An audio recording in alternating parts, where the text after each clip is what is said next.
दूसरे कल्चर के लोगों ने, जिससे हमारी पद्धति खत्म हो जाए, हमारा पीपल महाराज का पूजना बंद हो जाए, हमारी बहन बेटियां उस पर तिलक लगा के उनको जो बंधन बांधती थी वो बंद हो जाए। जिस बच्चे ये मोटी मोटी जांग, 9.5-10 फीट का आदमी और बड़े बड़े बाल उसके शरीर पर, 15 मीटर के करीब ऐसी खिंचती हुई इतनी स्पीड से फेंका, वो चिंगारियां निकलती हुई घिसती हुई 15-20 मीटर तक चली। मैं जब पीछे को उन्होंने फेंका तो मैं पीछे को गिरा। जब मैं गिरा तो वो डिवाइडर पे ये मेरे यहाँ पर लगा। के आपने वो देखी ना पवेलियन कुत्ते जो होते हैं, वो इतना बड़ा पवेलियन कुत्ते की तरह बन गया और उसने जहाँ मेरा ब्लड गिरा था उसने फटाफट चाटा उसको। डिब्बा लेके जो लोग चल रहे हैं, जो लोग तेल मांग रहे हैं, पैसे मांग रहे हैं, उनको दान नहीं देना चाहिए। कहीं मंदिर बन रहा है, हनुमान जी का मंदिर बन रहा है, कहीं कोई भी मंदिर बन रहा है, उस मंदिर में जाके ईंट लगवा के आए आप। और शनिदेव को सारे देव अपना काम शुरू करा दिया। कपड़े हैं, कपड़े धुलवाने का नंबर लगा दिया। कपड़े धो रहे हैं, पत्नी कपड़े धो रही है, चलो मैं छत पे सुखा के आ रहा हूँ लगते हैं। कुछ लोग अपने हाथ से धोने लगते हैं। अभी मैं इसके पीछे एक बहुत बड़ी चीज़ भी बताने वाला हूँ। अच्छा, पुरुषों को कौन सा काम दिया? पुरुष बहुत मेहनत करते हैं, बाहर जाके नेचुरल सी बात है, मेहनत करते ही हैं, घर से बाहर जाना है, आना है।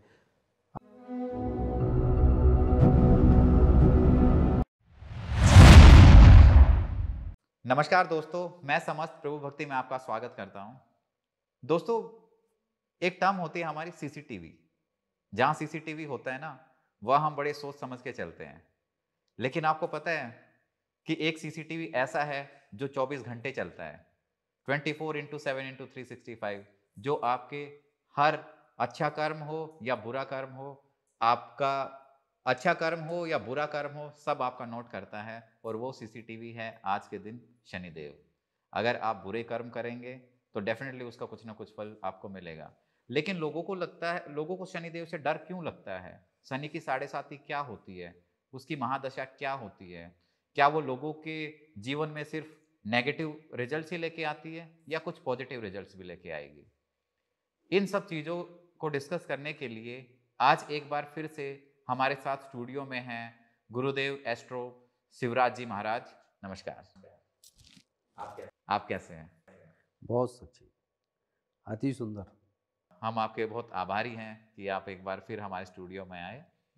और आज की चर्चा का विषय रहेगा हमारा शनिदेव। आपसे बहुत सबसे पहले तो प्रसन्नता इस बात की कि आप ये जो लोगों तक पहुंचाने के लिए, लोगों के जीवन को तलाशने के लिए, उन्हें तराशने के लिए ये ऐसे ऐसे टॉपिक आप लेकर आते हैं कि जिनके विषय में आज के इस दौर में लोगों को पता ही नहीं है।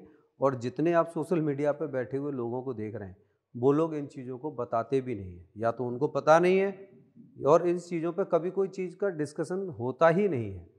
जो सबसे अच्छा ये लगता है कि आप जिन प्रश्नों को लेकर आते हैं, जिन चीज़ों को लेकर आते हैं, सच में आज लोगों को उनकी आवश्यकता है। चलिए फिर स्टार्ट करते हैं, सीधा स्ट्रेट टू द क्वेश्चन। आप शनि देव के मंदिर जाते हैं? हाँ, कोई फेमस मंदिर गए हैं आप? चिकनापुर गए हैं, यहाँ आपके कोशीकला मथुरा के पास है, कोकला वन, वहाँ पर। और ये ग्वालियर से पहले जो मुरैना पड़ते हैं, ग्वालियर और मुरैना के बीच में, वहाँ बहुत प्राचीन काल तो आई थिंक शनिदेव के मुख्य मंदिर तो यही है। कोकिला वन जो मंदिर है ये तो बहुत पास में ही है हमारे, और बहुत सारे लोग आते भी हैं। इस मंदिर की स्टोरी क्या है? भगवान श्री कृष्ण जी का जन्म हुआ तो सभी देवी देवता दर्शन करने के लिए आए थे, तो शनिदेव भी आए। सभी देवी देवताओं ने दर्शन किए, लेकिन महादेव और शनिदेव ये दोनों दर्शन नहीं किए। महादेव को भी दर्शन नहीं मिले और इनको भी नहीं मिले। महादेव औगड़ बाबा बन के नंदी जी के गांव के बाहर बैठ गए धूना लगा के, महात्मा का रूप धारण करके। और शनिदेव को सारे देवताओं ने वहाँ पर बंदित बना दिया कोकिला वन में। कोकिला वन है वो, एक्चुअल में वन था, जंगल, और उसके चारों ओर खाई खोद दी गई, खूब गहरी गहरी खाई। आप आज जाएंगे तो आज भी आपको खाई मिलेगी चारों तरफ, उसके रास्ता बना दिया गया है, लेकिन खाई है। शनिदेव का मंदिर बीच में है। तो शनिदेव जिससे नज़र उधर को ना कर सके, शनिदेव की नज़र पड़ जाएगी तो लाला हमारा काला हो जाएगा, या इनकी कुदृष्टि पड़ते ही सत्यानाश हो जाएगा। सभी देवता दर्शन करने पहुँचे, कोकिला वन में उनको वही विराजमान कर दिया गया, शनिदेव को बंदी बना दिया गया। बोले ये खाई खोद दी गई, आप यहाँ बैठिए। शनिदेव बहुत दुखी, अब कृष्ण जी ने कहा कि ये तो सारे लोग तो दर्शन करने आ गए, शनि नहीं आया, वो कहाँ रह गया? तो मालूम पड़ा कि महादेव बाहर बैठे हैं और शनिदेव वहाँ बैठे हैं।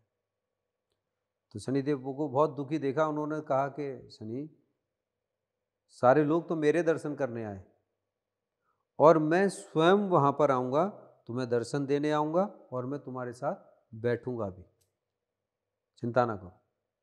और मेरे इन लोगों को पता नहीं है गोवर्धन की परिक्रमा होती है। गोवर्धन की परिक्रमा के बाद कोकिला वन की परिक्रमा अवश्य करनी चाहिए, वो तभी पूर्ण मानी जाती है। ये बताते नहीं हैं, वहाँ के लोग भी नहीं बताते हैं, क्योंकि वो ये सारी चीज़ें बताएंगे तो उनका व्यापार कमज़ोर हो जाएगा।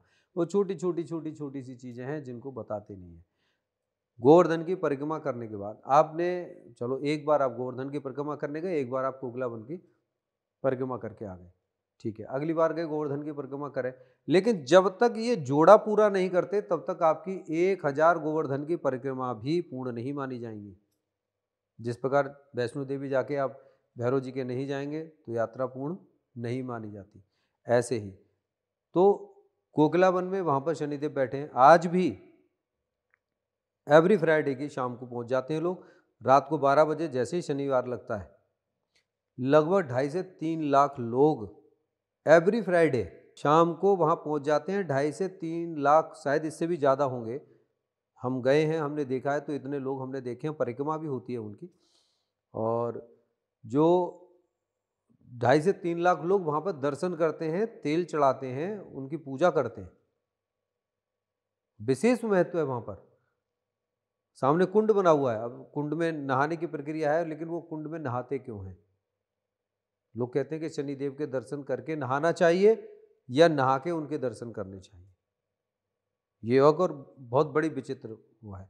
यदि आप शनिदेव को डर की वजह से बिजनेस कर रहे हैं, डर की वजह से अपना काम कर रहे हैं, डर की वजह से उनकी पूजा कर रहे हैं, तो लोग वह पूजा करके हाथ धो लेते हैं, बोले शनिदेव हमारे व्यापार में ना आए। पूजा करके हाथ धो। पूजा करके, जबकि ऐसा बिल्कुल गलत है। आप नहा धोकर उनकी पूजा करने जाएं, उनकी पूजा करके जो भी चीज़ आप करके आ रहे हैं, उससे सिर्फ एक चीज़ ये था कि जो हम चौराहे वगैरह पर पहले पूजाएं करते थे, तो वहाँ पर जो चीज़ें हम रखते थे, जैसे दही दाल वगैरह हवन के बाद जो हम रखते थे, तो हम अपने घर के जो बवाल वगैरह होते थे, घर के जितनी भी नेगेटिविटी होती थी, उनको निकाल के गांव के बाहर या किसी चौराहे पे जाकर रख के आते थे, कि वो हमारे घर से, वो जो भी उस गली के देवी देवता भूत प्रेत जो भी हैं, वो सब अपना भोग प्रसाद ले और घर के बाहर जाएं, यहाँ विघ्न बाधाएं ना करें। तो वो उनके लिए था, तब आते थे, उसे रख के हाथ धो के चले आते थे। लेकिन अब एक और वहाँ पर है कि वहाँ नहाएंगे, अंडरवियर बनियान कपड़े अपने छोड़ के चले आएंगे। भाई क्यों, किस लिए छोड़ के आ रहे हो? अपने शरीर को छोड़ के आ रहे हो क्या?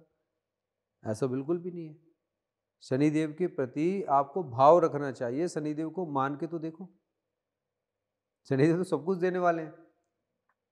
शनिदेव आपसे कहते हैं कि कितने भी बुरे से बुरे शनि किसी की कुंडली में कह देना, कोई भी ज्योतिषी के शनि बहुत बुरे हैं, उसका भी बहुत आसान सा सवाल, बहुत इजी वे में वो अपने शनि को सुधार सकता है, रिजल्ट्स पा सकता है।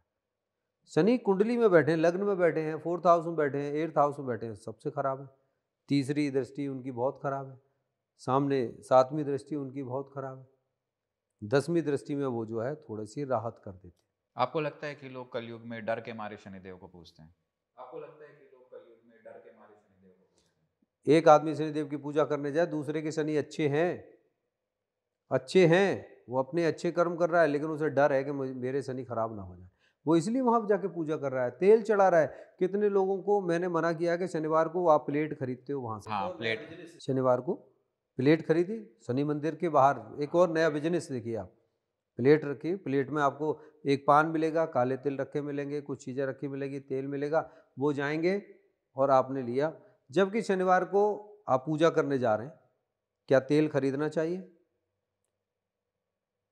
आपने तेल चढ़ाया अपने जीवन के कष्टों से निजात पाने के लिए, लेकिन जो तेल और कील और काले तिल जो शनिवार को आपने वहीं से खरीदे हैं, इस दोष से आप मुक्ति कब पाएंगे?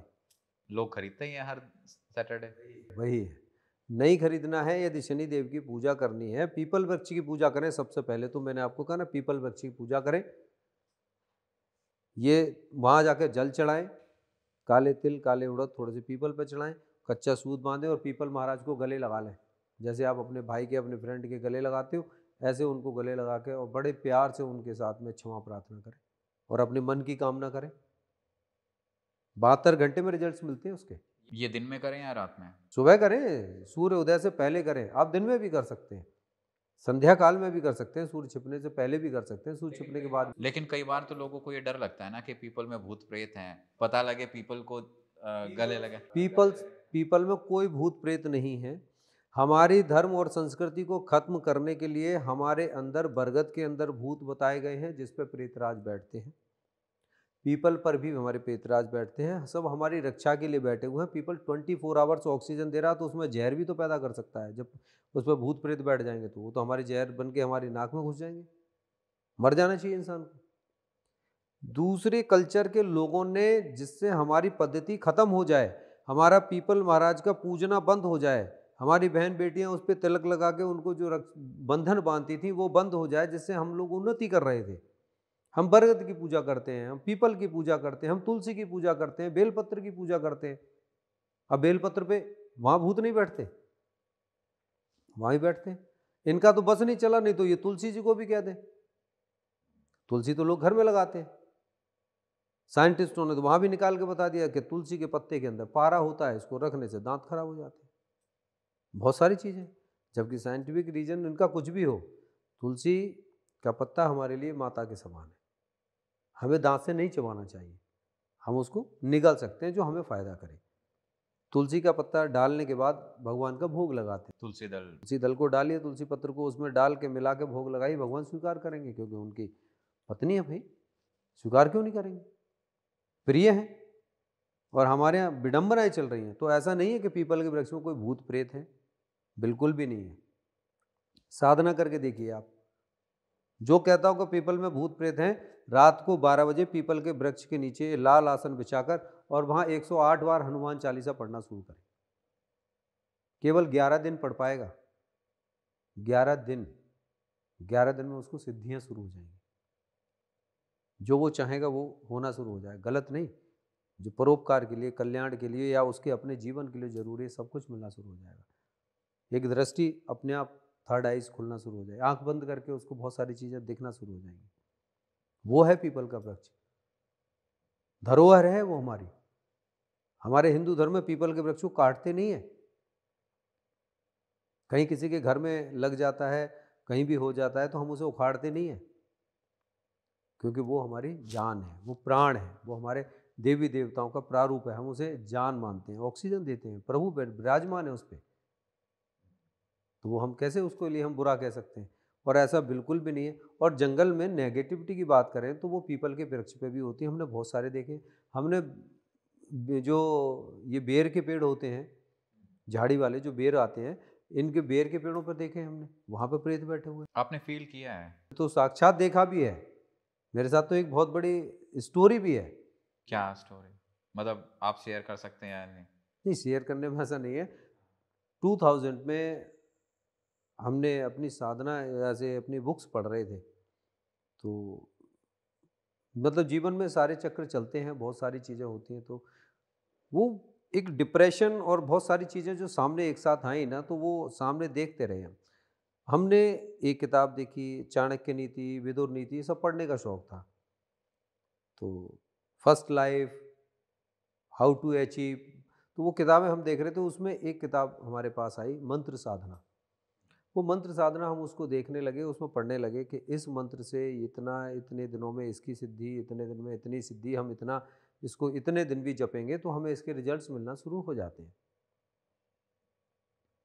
इससे पहले केवल हम दो ही काम करते थे, एक महादेव जी की सेवा और एक हनुमान जी की सेवा। तो हमने वो माता रानी के मंत्रों को देखा, हम उनको बैठ गए, हमने कहा कि इससे अच्छा समय कोई भी नहीं है। उस समय हम फैमिली हमारी वहाँ नहीं, सब अपने अपने घर, बहुत सारी चीज़ें परिवार में चलने लगी। हमारे साधना को, उन सारी चीज़ को लेकर नहीं साहब, तो थोड़े दिन के लिए अलग जो रखा, तो हमने कमरा बंद किया, मतलब मकान बाहर से बंद किया, गाड़ी अंदर खड़ी, इधर पेड़ लगे हुए हैं, इधर पेड़ लगे हुए हैं, पूरा सारा अंदर भी मकान खुला हुआ सारा। तो हमने उसमें देखा कि हमें सबसे पहला ब्रह्मचर्य का पालन करना है, परिवार से अलग रह के साधना करनी है, किसी के हाथ का भोजन हमें करना नहीं है, शीशा हमें देखना नहीं है, कपड़े हमें अपने फैशन के पहनने नहीं है, एक वस्त्र में रहना है, जमीन पर सोना है। हमने कहा कि इससे उचित समय कोई हो नहीं सकता, एक बार करके देखते हैं। केवल मतलब कहते हैं ना कि आजमाने के लिए, तो वो आजमाने के लिए हमने करने बैठे। तो एक मंत्र 11 दिन, दूसरा मंत्र 21 दिन, तीसरा मंत्र जो वो 43 दिन था, एक मंत्र था वो 73 दिन करना था, एक था 96 डेज। कंडीशन ये थी कि आपको अपने आप बनाना है, बाहर कहीं जाना नहीं है, जो कुछ भी है उसी में भोजन आपको करना है। अब 96 डेज में ना तो आप सब्जियां ला के रख सकते, खराब हो जाएंगे, ना फल रख सकते, बाहर आपको जाना नहीं, बाहर ताला लगा दिया, कोई मतलब नहीं, कोई फ़ोन नहीं। उस जमाने में तो फोन होते भी नहीं। नहीं, फ़ोन तब भी थे हमारे पास, फ़ोन तब हमारे पास, हाँ 2000 में इतना बड़ा हमारे पास फ़ोन हुआ करता था, वो फ़ोन में सुनने के भी पैसे लगते थे। तो फ़ोन वोन सारा सब साइलेंट, बिल्कुल स्विच ऑफ करके रख दिया, कोई लेना देना नहीं। ज़मीन पे सोना, एक अंगोछा बांधना, सुबह को अपने वही पहन के सुबह को नहाना, दूसरा अंगोछा बांधा, ना तेल लगाना है, ना साबुन लगाना है, ना कंघा लगाना है, ना शीशा देखना है। पहले 4-5 दिन तो हमारे कट गए। जब भूख लगने लगी तो एक अच्छा उसमें कंडीशन एक और थी कि एक ही टाइम भोजन करना है आपको। जब एक टाइम भोजन करेंगे तो क्या होगा? अपने आप बनाना पड़ेगा, कोई और किसी के हाथ का खाना नहीं, चाय नहीं, कॉफ़ी नहीं, कुछ नहीं। अब एक टाइम में 4-5 दिन कटने के बाद में पेट जब आदी नहीं है इस चीज़ के कि भूखे रहने के, तो फिर भूख लगने लगी तो हमने रोटी बना ली। 2 रोटी बनाई अपने आप, 2 रोटी बना के हमने कहा कि इसको खाएँगे कैसे? थोड़ा-सा घी लगाया, चीनी लगाई, खा लिया। 2 दिन के बाद में फिर 2 रोटी बनाई। मतलब 2 रोटी से ज़्यादा नहीं, उन एक कंडीशन थी कि एक टाइम भोजन करना है, वो भी आधा पेट करना है। हमने पूरी तरह से फ़ॉलो किया। तो मैंने केवल 27 दिन भोजन किया था। 96 दिन की जो साधना थी उसमें 27 दिन भोजन की। लास्ट में तो 14 दिन तो हमने 14 डेज़ तो कुछ खाया ही नहीं। मतलब धीरे-धीरे फिर आदी हो गए। पानी पी-पी के अपना काम चला, पानी पी के ही शक्तियाँ मिलती थी। फिर बॉडी के अंदर जो मंत्र थे वो सब जगने लगे। 96 पूरे होने के बाद जब देखा तो बाल हमारे भूत की तरह ऐसे खड़े हुए, दाढ़ी हमारी ऐसी उलझी हुई और शरीर जो 38 हमारी कमर हुआ करती थी, वो समझ लीजिए पैंट भी पेटीकोट बन गई, 26 हो गई। इतने सूख गए और अब खुद को देख के शीशे में खुद नहीं पहचान पाए। अब कपड़े बड़े परेशान के कपड़े कौन है, पहनेंगे कौन से? फिर उसके बाद शैम्पू लगाया, धोए, बाल धोए, बड़े मुश्किल से बाल ठीक हुए, फिर तेल लगाया, दाढ़ी ठीक करी, फिर मतलब आंखें महीनों तक सुरखलार नहीं थी। लेकिन अनुभव क्या मिला आपको, एक्सपीरियंस? फिर उसी क्षण में हम चले रात को 12:15 बजे। जब हम चले रात को 12:15 बजे तो हमने कहा कि बाइक लेके हम निकले, तो घर से थोड़ा दूर पे ना एक शमशान घाट है। उसका तकरीबन इतना ऊंचा ब्रेकर बना दिया था कि शमशान घाट के गेट के एक उस साइड में और एक इस साइड में, मतलब बीच में वो गेट था, रोड पे दोनों तरफ बना दिया था कि यहाँ से कोई भी निकले तो गाड़ी 10 की स्पीड से नहीं निकल सकती थी। 4 व्हीलर भी उस पर घुमा के बहुत धीरे धीरे एक एक पहिया बहुत आराम से उतार के इतना ऊंचा बनाया था कि लोग बाग स्पीड में भगा के ले जाते थे। तो शमशान घाट था, वहाँ पे लोग बैठे रहते थे, भाई अर्थियाँ तो आती हैं। तो बाइक भी ऐसी थी, पहले स्कूटियाँ नहीं थी, बाइक भी नीचे से टकरा जाए इतना ऊंचा ब्रेकर था। तो जैसे हमने पहले ब्रेकर से अपना पहला वाला पहिया ऐसे निकाला और जैसे ही वो पहिया हमारा आगे वाला चक्का ब्रेकर पे निकला और दूसरा ऊपर चढ़ा, अचानक देखते हैं 9 साढ़े 9 फीट का एक बहुत बड़ा आदमखोर सा आदमी सामने, बिल्कुल पहिए के सामने। अब गाड़ी तो नॉर्मली उतारी है ना हमने, जैसे क्लच छोड़ के थोड़ी सी गाड़ी बढ़ाते हैं बस इतनी, भाई आगे तो टकराएगी भी नहीं। वो ऐसे करके जैसे ही उस ब्रेकर से उतरी है, सामने देखा हमने कि हमारे सामने एक ये बड़े बड़े उसके हाथ जैसे हमारा पंजा है, उसका इतने इतने बड़े पंजे, ये मोटी मोटी जांग, 9.5-10 फीट का आदमी और बड़े बड़े बाल उसके शरीर पर। जैसे ही वो पिछला पहिया उस पर आया, उन्होंने अगला पहिया पकड़ के और मेरी बाइक को ऐसे फेंका जैसे कोई छोटे बच्चे डिश नहीं फेंकते, वो डिश ऐसे करके फेंक दी और बाइक मेरी कम से कम 15 मीटर के करीब ऐसी खिंचती हुई इतनी स्पीड से फेंका वो चिंगारियाँ निकलती हुई, घिसती हुई 15-20 मीटर तक चली गई। मैं जब पीछे को उन्होंने फेंका तो मैं पीछे को गिरा। जब मैं गिरा तो वो डिवाइडर पे ये मेरे यहाँ पर लगा। अपना हाथ, इतना सेंस आ गया कि फेस बचाओ, सर बचाओ, कुछ नहीं। तुरंत मैंने ऐसे हाथ लगाया तो ये मेरे दोनों हाथ बिल्कुल छिल गए, खून हो गया।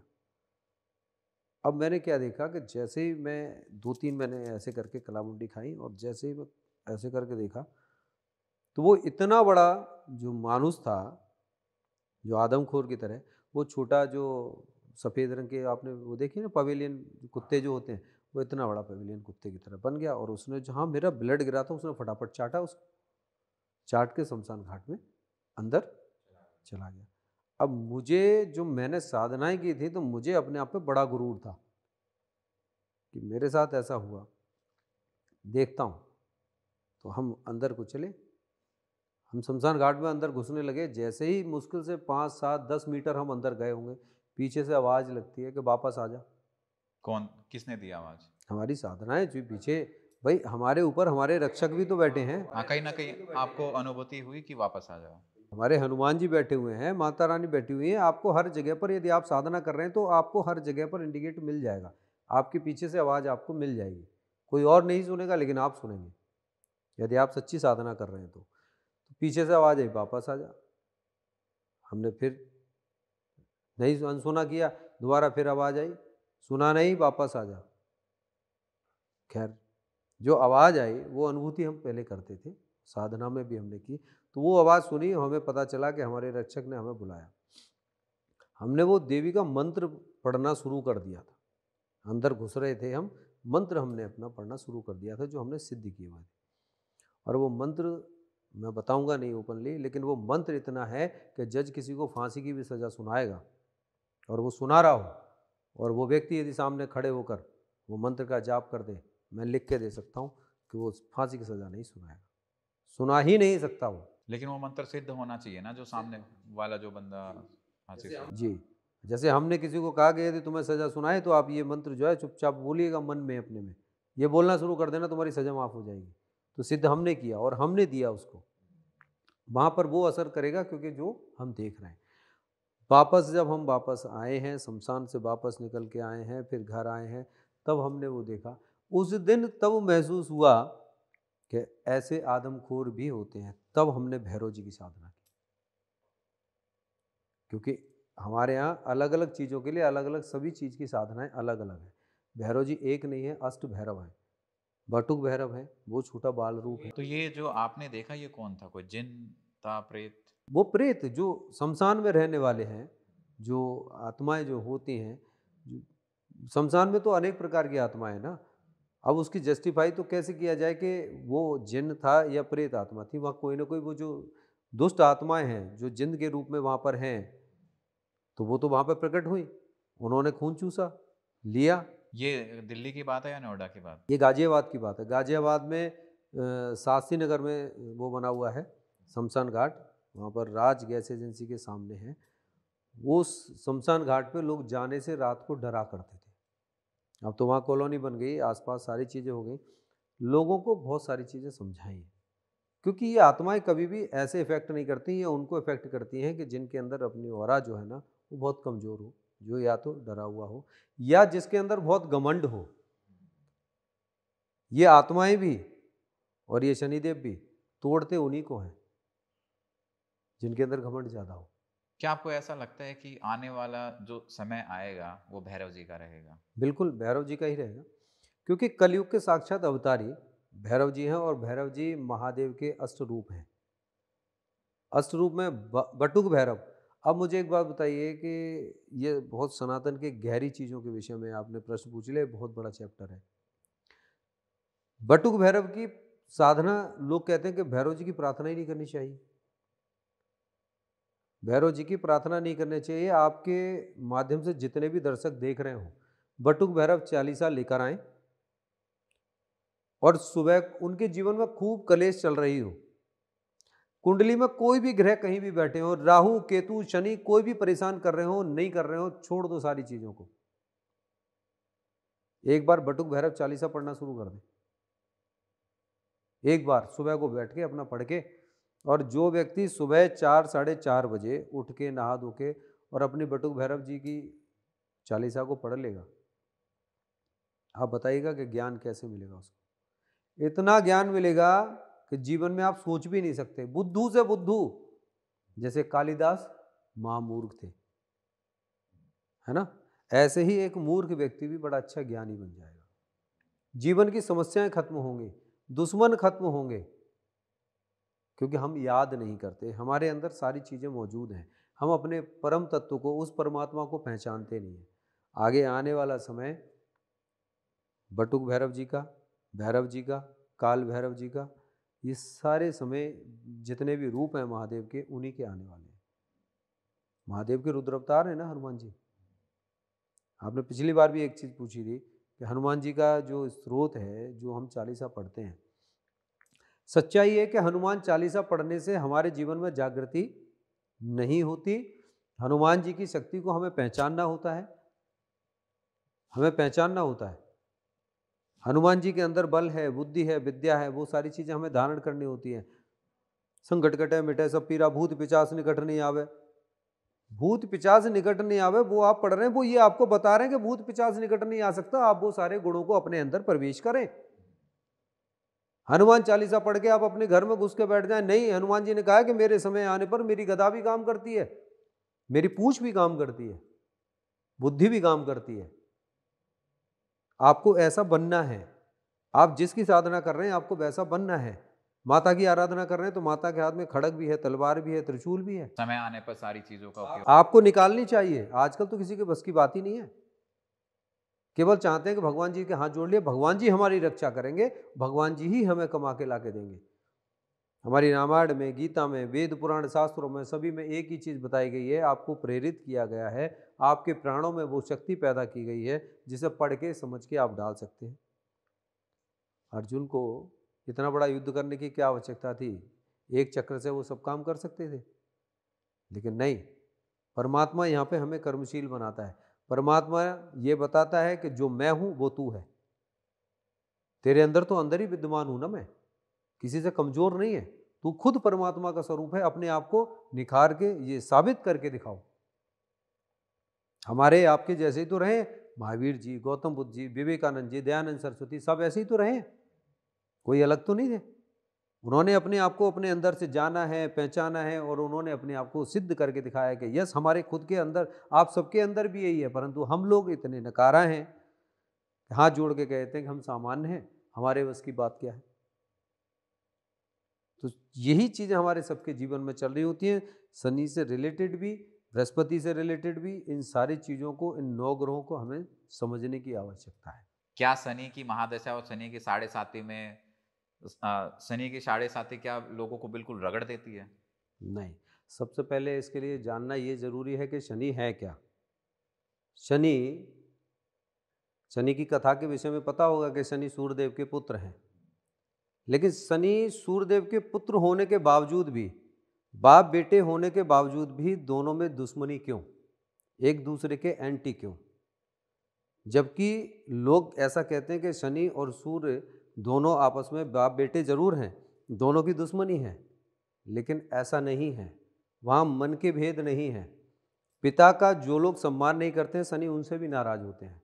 जो लोग सूर्यदेव को जल नहीं चढ़ाते हैं, शनिदेव उनसे भी नाराज होते हैं। तो शनिदेव सबसे पहले कहते हैं कि अपने माता पिता का आदर करिए, लेकिन गलत चीज़ के विषय में उसका विरोध करिए। उनके मतभेद हैं। जब सूर्यदेव की पत्नी छाया माता गर्भवती थी, तो 7 महीने जब वो हो चुके थे उनको गर्भ धारण किए हुए, तो सूर्यदेव ने कहा कि मैं जाके अपनी पत्नी से मिल के आता हूँ, अपने बच्चे को देख के आता हूँ। मेरा बच्चा जो है वो संसार में सबसे प्रसिद्ध होगा, क्योंकि सूर्य का बेटा है, सुंदर होगा। तो छाया माता जो थी वो सूर्यदेव के समक्ष बैठ के, धूप में बैठ के आराधना करती थी। अब धूप में कोई भी व्यक्ति बैठेगा और साधना करेगा तो वो गोरे से गोरा व्यक्ति भी काला हो जाएगा। तो जो सूर्य की किरणें पड़ती थी और माता वहाँ बैठ के आराधना करती थी। जब सूर्यदेव मिलने आए और सूर्यदेव ने जब अपने अंतर्मन से देखा, उस दृष्टि से जब देखा कि ये मेरा पुत्र है, कैसा है, तो उन्होंने देखा कि ये तो बिल्कुल काला है, भयंकर काला है। तो उन्होंने छाया माता से पूछा कि ये बताओ ये पुत्र किसका है? उन्होंने कहा प्रभु आपका है। बोले नहीं, ये बिल्कुल काला जो पुत्र है, जो संतान है, बिल्कुल काली है, ये मेरा पुत्र तो हो नहीं सकता। छाया माता ने कहा कि नहीं, ये आप ही का पुत्र है प्रभु। बोले नहीं, तुम मुझसे झूठ बोल रहे हो, तुमने मेरे से छल किया है। मैं तुम्हारा और इस पुत्र का दोनों का बहिष्कार करता हूँ। सूर्यदेव उनको छोड़ के और चले गए। कि उसके बाद 9 महीने के बाद शनिदेव का जन्म होता है। धीरे धीरे शनिदेव बड़े होते हैं। 3 साल के होने के बाद में बच्चे आजकल सब पूछने लगते हैं कि हमारे पापा कौन हैं, पिताजी कहाँ हैं। तो वो बताने लगी कि ऐसे ऐसे सूर्यदेव आपके पिताजी हैं, ऐसे ऐसे घटना हुई। ये सब धीरे धीरे उन्होंने बताना शुरू किया। तो उन्होंने शनिदेव के दिमाग में एक चीज़ आई कि मुझे इस संसार में जो मेरी माँ के साथ अन्याय हुआ है, जो मेरे साथ अन्याय हुआ है, जो मेरी माँ के साथ अन्याय हुआ है, मुझे उसका जवाब कैसे देना है, मुझे उसका न्याय चाहिए। तब उन्होंने कहा, अपनी माता से पूछा कि मुझे कैसे साधना करनी है, मुझे क्या करना चाहिए। तो बोले इसके लिए बहुत साधना करनी पड़ेगी। बोले मैं किसकी साधना करूं? तो बोले आप महादेव की साधना करो, बिना गुरु के संभव नहीं है। तो बोले मैं कहती हूँ कि आप अपने महादेव को ही अपना गुरु बनाएं, महादेव को गुरु बनाएं, आप उन्हीं की साधना करें। तो जब माँ ने गुरु बनाने का अधिकार दिया तो वो गुरु मंत्र लेके और वो ओम नमः शिवाय और नमः शिवाय का दोनों मंत्र जपना शुरू किया उन्होंने। जपते जपते जंगल में बैठा हुआ एक बच्चा जब तपस्याएं कर रहा है, महादेव प्रकट हुए। उन्होंने कहा कि बच्चे आप कैसे, क्या तपस्याएं कर रहे हो, क्या चाहते हो? उन्होंने कहा सबसे पहले तो मैं आपको गुरु धारण करना चाहता हूँ। मैंने आपको गुरु मान के सेवा की है और गुरु की तरह से आपने मुझे दर्शन दिए, मैं आपको गुरु धारण करता हूँ। उसके बाद फिर शनिदेव से पूछा कि अब आप क्या चाहते हैं? चलिए मैं आपका गुरु हूँ, मैंने स्वीकार कर लिया। तो उन्होंने कहा मैं सूर्यपुत्र हूँ, मेरे पिता ने मेरी माता का और मेरा दोनों का बहिष्कार किया। ये जो अन्याय हुआ है, इस अन्याय के लिए मुझे जगत में न्याय चाहिए। तब महादेव ने कहा कि जो बच्चा इतनी छोटी सी उम्र में इतनी कठिन तपस्या करके, और वो भी सूर्यदेव के पुत्र होने के साथ, तब उनको वरदान दिया कि आप इस ब्रह्मांड में सभी के लिए सबसे बड़े न्यायप्रिय देवता होंगे। और वो हमारी सबकी कुंडली में बैठे हुए जो शनिदेव हैं वो न्यायप्रिय हैं, उनको न्याय का देवता माना जाता है। बिल्कुल सभी के साथ न्याय करते हैं, पूरा न्याय के देवता माना जाता है और न्याय ही करते हैं। कोई मांगलिक है तब भी मंगल वहाँ पे नुकसान कर सकते हैं, शनिदेव कभी नुकसान नहीं करते।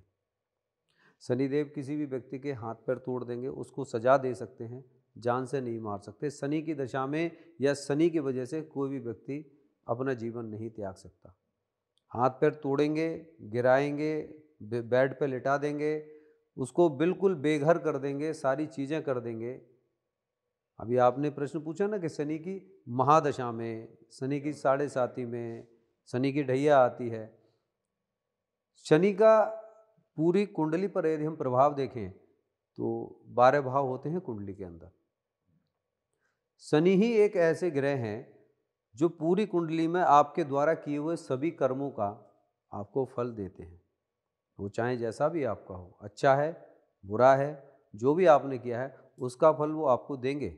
शनि का काम है फल देना।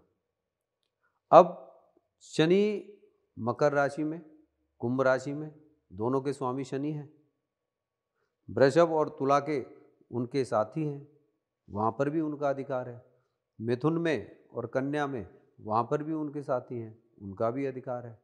प्लस इसके अलावा शनि जहाँ बैठे हैं, यदि हम कुंडली का ही विश्लेषण करें, भाव का ही करें, तो एक मकर और एक कुंभ, 2 ये हो गए। तीसरे शनि जहाँ बैठे हैं, चौथा शनि की तीसरी दृष्टि, 5वां शनि की 7वीं दृष्टि, छठा शनि की 10वीं दृष्टि।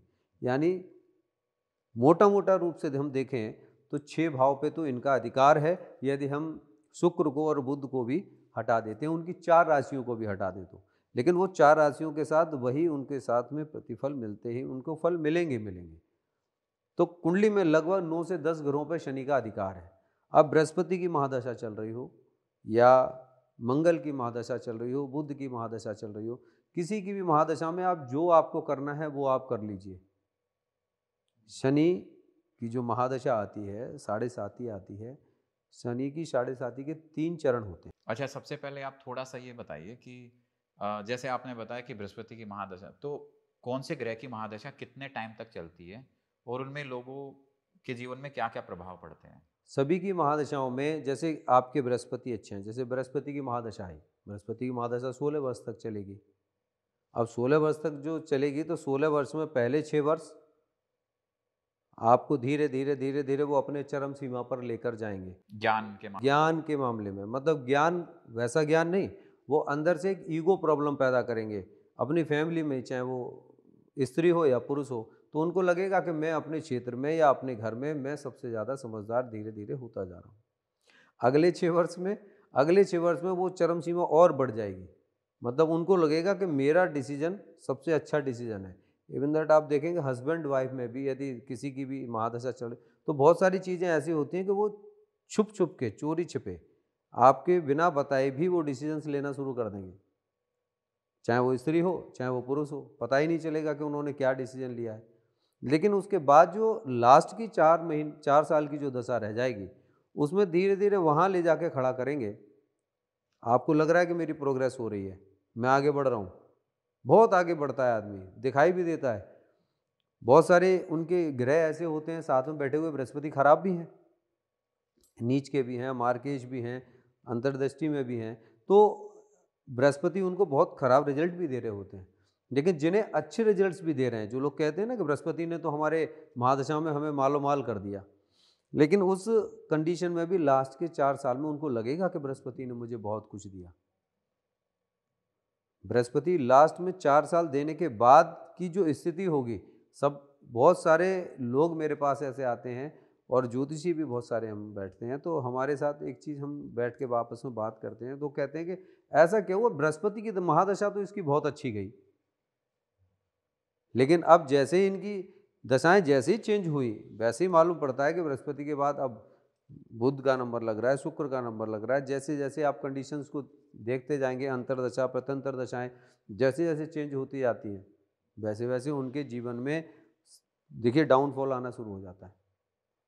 अब जब वो डाउनफॉल आता है, कहते हैं ये दशा इनकी अच्छी गई, ये दशा इनकी खराब गई। शुक्र की महादशा है, 20 साल चलेगी। अब शुक्र 20 साल तक आपको क्या क्या देने वाले हैं? लग्जरी वो देते हैं, दाम्पत्य जीवन का सुख वो देते हैं। यदि शुक्र की पूर्ण कृपा चल रही है, आपने ऐसा देखा होगा कि एक लड़के ने बहुत सारे आपने समाज में देखा होगा, चाहे लड़का हो या लड़की हो, मोस्टली हम लड़कों की बात करें, एक लड़के ने 20 गर्लफ्रेंड बनाई, एक छोड़ी, दूसरी बनाई, तीसरी बनाई, चौथी बनाई, धीरे धीरे धीरे धीरे 50 भी बनाई होंगी, ऐसे भी हैं बहुत सारे लोग। ये सारा शुक्र सब दे रहे होते हैं, लेकिन पीछे जो हिसाब चल रहा है वो शनिदेव बैठे हुए हैं। बस जो किसी की भी महादशा में आप कुछ भी कर लें, आप किसी की भी महादशा में आप कुछ भी कर लीजिए, वो वहाँ पर आपकी एंट्री चल रही है। शनि की 19 साल की महादशा के अंदर आपको धीरे धीरे धीरे धीरे 19 साल के अंदर, शनि कोई छोटी ग्रह नहीं है, शनि प्रोफेसर हैं। शनि एक अनपढ़ गवार आदमी को, जिसने कभी कोई पढ़ाई नहीं की ना स्कूल में भी, उसे जीवन की पीएचडी करा देते हैं पूरे 19 साल में, और जो कुछ भी उसका बचा कुचा रहता है वो 7.5 साल के अंदर पूर्ण करा देते हैं। अच्छा, हर व्यक्ति के जीवन में एक बार आएगी? एक बार नहीं, जो महादशाएं हैं 7.5 तो हमारे जीवन में 3-3 बार आती हैं। हाँ भाई, 70-80 साल 90 साल की उम्र हो जाएगी, हम 3 बार 2 बार तो ये 7.5 आएगी, जरूर आएगी। महादशा तो कम से कम एक बार आप झेल सकते हैं, महादशा किसी किसी की आएगी भी नहीं, क्योंकि सभी की महादशाओं के हम कैलकुलेशन करें तो 120 साल की गणनाएं पूरी हो जाती हैं, पर 120 साल कौन रहता है? 60-65 साल एवरेज है। लेकिन 7.5 जरूर आएगी, ढैया उसकी आएगी जरूर। अब वो जो 2.5 साल की प्रक्रिया है वो आपको हर टाइम पर केवल सिखाने के लिए, वो आपको सिखाएंगे। 7.5 साल पहले इतने इंपॉर्टेंट होते हैं कि पहले 2.5 साल में आदमी का, जैसे कहते हैं ना, ट्रांसफार्मर बंद हो जाना, बिल्कुल बंद हो जाएगा। दिमाग वही है, शरीर वही है, सब कुछ वही है। अब मुझे करना क्या है, बोले चलेगा इधर तो जाएगा इधर, मुझे समझ ही नहीं आएगा वो 2.5 साल के अंदर पहले में करेगा क्या। और इन सबसे बचने का एक बहुत छोटा सा उपाय है, मैं अभी आपको रेमेडी भी बताऊंगा। लेकिन ये जो महादशाओं का जो प्रभाव है ये बुरी नहीं है। किसी भी ग्रह की महादशा में, अंतरदशा में, प्रत्यंतर दशा में कोई भी ग्रह किसी के उच्च के बैठे हों या नीच के बैठे हों, उन सारे ग्रहों का अपना एक अलग इफेक्ट होगा। बट शनि की महादशा में किसने क्या किया, क्या क्या किया, क्या नहीं किया, ये सारी चीज़ें डिपेंड करती हैं, आपके अपने कर्मों के आधार पर डिपेंड करती हैं कि वो आप कर क्या रहे हैं और किस प्रकार से आप सारी चीज़ों को देख रहे हैं। ये बहुत बड़ी चीज़ें हैं। तो शनि की महादशा में हम एक एक चीज़ को यदि काउंट करें, हम देख ही नहीं पाते कि हमारे साथ हो क्या रहा है। अच्छा, अब शनि खराब कैसे होते हैं, शनि की हम क्या क्या चीज़ें लेके पैदा हुए हैं। अब सूर्यदेव हैं, अब उनकी कंडीशन चलती है। सूर्यदेव की अपनी आप 7 साल लेके चलिए, चंद्रमा की लेके चलें, मंगल की लेके चलें, ये सारी अपनी अपनी महादशाएं जो हैं, सबसे बड़ी महादशाएं देखिए आपकी बुध की हैं, बृहस्पति की हैं, शुक्र की हैं, शनि की हैं। अब ये जो 4 महादशाएं हैं, बुध आपके कितने भी अच्छे हों, बुध आपको क्या करेंगे, मतलब ज़्यादा खराब हो जाएंगे। बुध की वाणी खराब करते हैं, बुध बुद्धि और विवेक को खराब करते हैं। वाणी जैसे ही आपकी खराब होगी, सामाजिक स्तर धीरे धीरे खत्म। तो ये बुध की महादशा में अगर वो नेगेटिव इफेक्ट देते हैं तो? हाँ, महादशा में भी देंगे। और बुध यदि एंटी बैठे हुए हैं, कहीं ऐसी जगह बैठे हुए हैं, बुध अष्टम भाव में भी बैठे हुए हैं, शनि के घर भी बैठे हुए हैं, तो वो उनकी वाणी से जो उनके द्वेष, भावनाएं, पाप, कर्म जितनी भी हैं, उनको सबको वो बाहर निकाल के आपके सामने रख देंगे। अब शनि उसका हिसाब लेंगे कि तुमने जो कुछ भी किया। मंगल किसी की प्रॉपर्टी आपने ले ली, भाई भाइयों का झगड़ा हो गया, भाई की प्रॉपर्टी ले ली, या मंगल की महादशा में आप बहुत जोश में हैं, सबको मार रहे हैं, पीट रहे हैं, बहुत सारी चीज़ें कर रहे हैं, किसी की ज़मीन हड़प ली आपने, तो मंगल की महादशा में वो सारी चीज़ें आपको मिल सकती हैं। लेकिन जैसे ही शनि की ढैया और साढ़े साती आएगी, उसका हिसाब जरूर होगा। अब शनि विशेष रूप से करते क्या है, शनि का जो सीसीटीवी है 24 आवर्स ऐसे घूम रहा होता है, बिल्कुल ऐसे घूमता रहता है, और वो आपको सब कुछ देखता रहेगा, वॉच करता रहेगा कि आपने क्या क्या किया है। एक एक चीज को सिखाने में और चलाने में शनि का सबसे बड़ा रोल है। शनि आपको एक एक चीज, कोई दूसरा मास्टर नहीं है यहाँ पे, कोई दूसरा प्रोफेसर नहीं है, आपको कितना भी कोई भी सिखाने का प्रयास किए, लेकिन शनिदेव आपको अपने आप अपने जीवन में ये सिखा देते हैं कि नहीं बेटा, ये सही है, ये गलत है। आपको लाख प्रयत्न करने के बावजूद भी, आप लाख चाहने के बावजूद भी बदलना चाहें, नहीं, शनिदेव अपने आप बदल लेंगे। आपको जो करना है वो आप करते चले जाएं। अब शनिदेव सबसे ज़्यादा कहाँ पर नाराज होते हैं, जो लोग अपने घरों में देखें, आजकल बड़ा अच्छा ट्रेंड चल रहा है, और शनि जो स्त्रियां हैं ना, वो शनि अपने खराब करती हैं। अब वो कैसे करती हैं, जैसे घर में अब हस्बैंड बैठे हैं,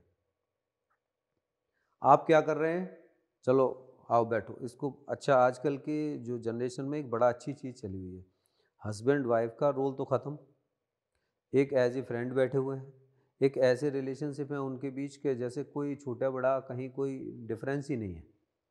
आप साथ बैठे हैं, उन्होंने कहा अच्छा चलो हम बैठे हैं, सब्जी काट दो आप, वो सब्जी काट रहे हैं, जैसे पति सब्जी काट रहे हैं। पति सब्जी काट रहे हैं, कोई दिक्कत नहीं है। पति ऐसे भी हैं कि खुद खाया, पत्नी के बर्तन भी उठाए, और वो गए, उन्होंने बर्तन धो के और माँज के रखना शुरू कर दिया, चलो आज मैं तुम्हारे साथ काम कराता हूँ, किचन में जाके उन्होंने अपना काम शुरू करा दिया।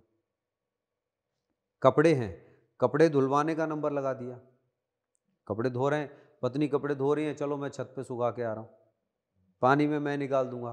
कुछ तो ऐसे हैं कि खुद ही वॉशिंग मशीन में डाल के धोने लगते हैं, कुछ लोग अपने हाथ से धोने लगते हैं। अभी मैं इसके पीछे एक बहुत बड़ी चीज़ भी बताने वाला हूँ। तो यहाँ पर क्या है कि जो चीज़ शनि जो देख रहे हैं, जो उनके पत्नी के जो शुक्र और शनि हैं, वो याद रखें कि वो उस स्त्री के शनि खराब होते जा रहे हैं। क्या रीजन क्या है इसके पीछे? क्योंकि जो काम आपको, अच्छा पुरुषों को कौन सा काम दिया गया है, मतलब कमा के लाने का, बाहर जो भी करना है। स्त्रियों का काम है, स्त्रियों को पुरुष को पिता और स्त्री को माता का रूप दिया गया है ना। आपको अपनी रसोई संभालनी है, आपका घर आपका है, क्योंकि वो घर जो है ना वो गृहिणी का है, घर वाली का है। घर की लक्ष्मी तो वही है, घर की लक्ष्मी वही है। और वो सारी चीज़ें जो करा रहे हैं, पुरुष का काम है अपने घर में लाके रखना, रसोई की चीज़ों को लाके रखना, कपड़े लाके देना, वॉशिंग पाउडर लाके देना, वॉशिंग मशीन लाकर देना, जितनी चीज़ें हैं उसका अरेंजमेंट करने का काम पुरुष का है, स्त्रियों का काम नहीं है।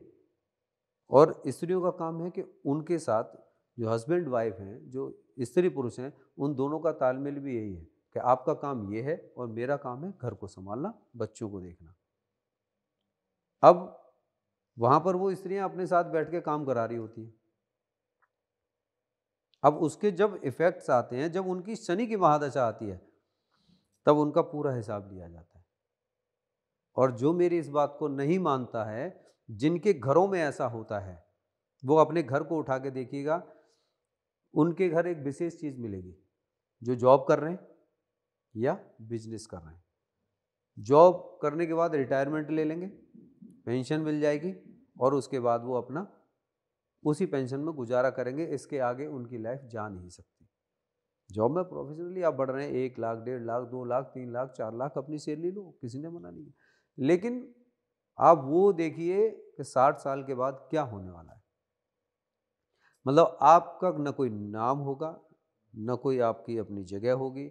आप केवल अपने पैसे के बलबूते पे अपनी एसेट्स को लेके वहाँ पर आप खड़े हो जाएंगे, मैंने गाड़ी ले ली, मकान ले लिया, मैंने अपने घर के लिए ये कर लिया। आप आगे नहीं बढ़ सकते। नहीं, जैसे आजकल तो जो महिलाएं हैं, लेडीज़ हैं, वो तो वर्किंग भी हैं। मतलब इतना एजुकेशन हो के घर पे बैठ के खाना बनाना तो नॉट पॉसिबल, तो मतलब ऑफिस में भी काम करते हैं। तो कई बार ऐसा भी सोचते हैं कि चलो समय नहीं मिलता या फिर थोड़ा सा थकान भी हो जाती है, तो चलो साथ मिल के काम कर लेते हैं। यदि दोनों वर्किंग हैं, उस काम के लिए आप अपने घर में किसी को काम के लिए लगा लें, ठीक है। सर्वेंट लगा लीजिए, मेड लगा लीजिए, जो भी है, खाना बनाने वाली लगा लीजिए, कपड़े धोने वाला लगा लीजिए। लेकिन इस पूरी सिचुएशन में दो चीज़ें एक और हैं कि चलो एजुकेशन है, पढ़ाई लिखाई का मतलब केवल नौकरी नहीं है। अच्छा, मतलब किसी ने डिग्रियां हासिल की हैं, बीटेक किया, एमबीए किया, एमसीए किया, तो अब केवल उनको नौकरी करनी है? क्या वो अपने घर बैठ के बहुत सारी चीज़ों को रिलेट नहीं कर सकते? क्या वहाँ से उनकी सारी चीज़ों को नहीं कर सकते? एजुकेशन को बढ़ा नहीं सकते? उनकी एजुकेशन किसी काम नहीं आ सकती? केवल वो एक ऑफिस में जाकर वहाँ से 4 पैसे कमा कर लाकर घर में वो अपनी एजुकेशन को सिद्ध कर रहे हैं कि मैंने एजुकेशन ली है? नहीं, वो एजुकेशन नहीं है, वो एकमात्र डिग्री है। उसी से रिलेटेड उनसे ही अभी क्वेश्चन पूछे जाएँ तो उनको खुद को नहीं पता होगा। केवल डिग्रियाँ हैं।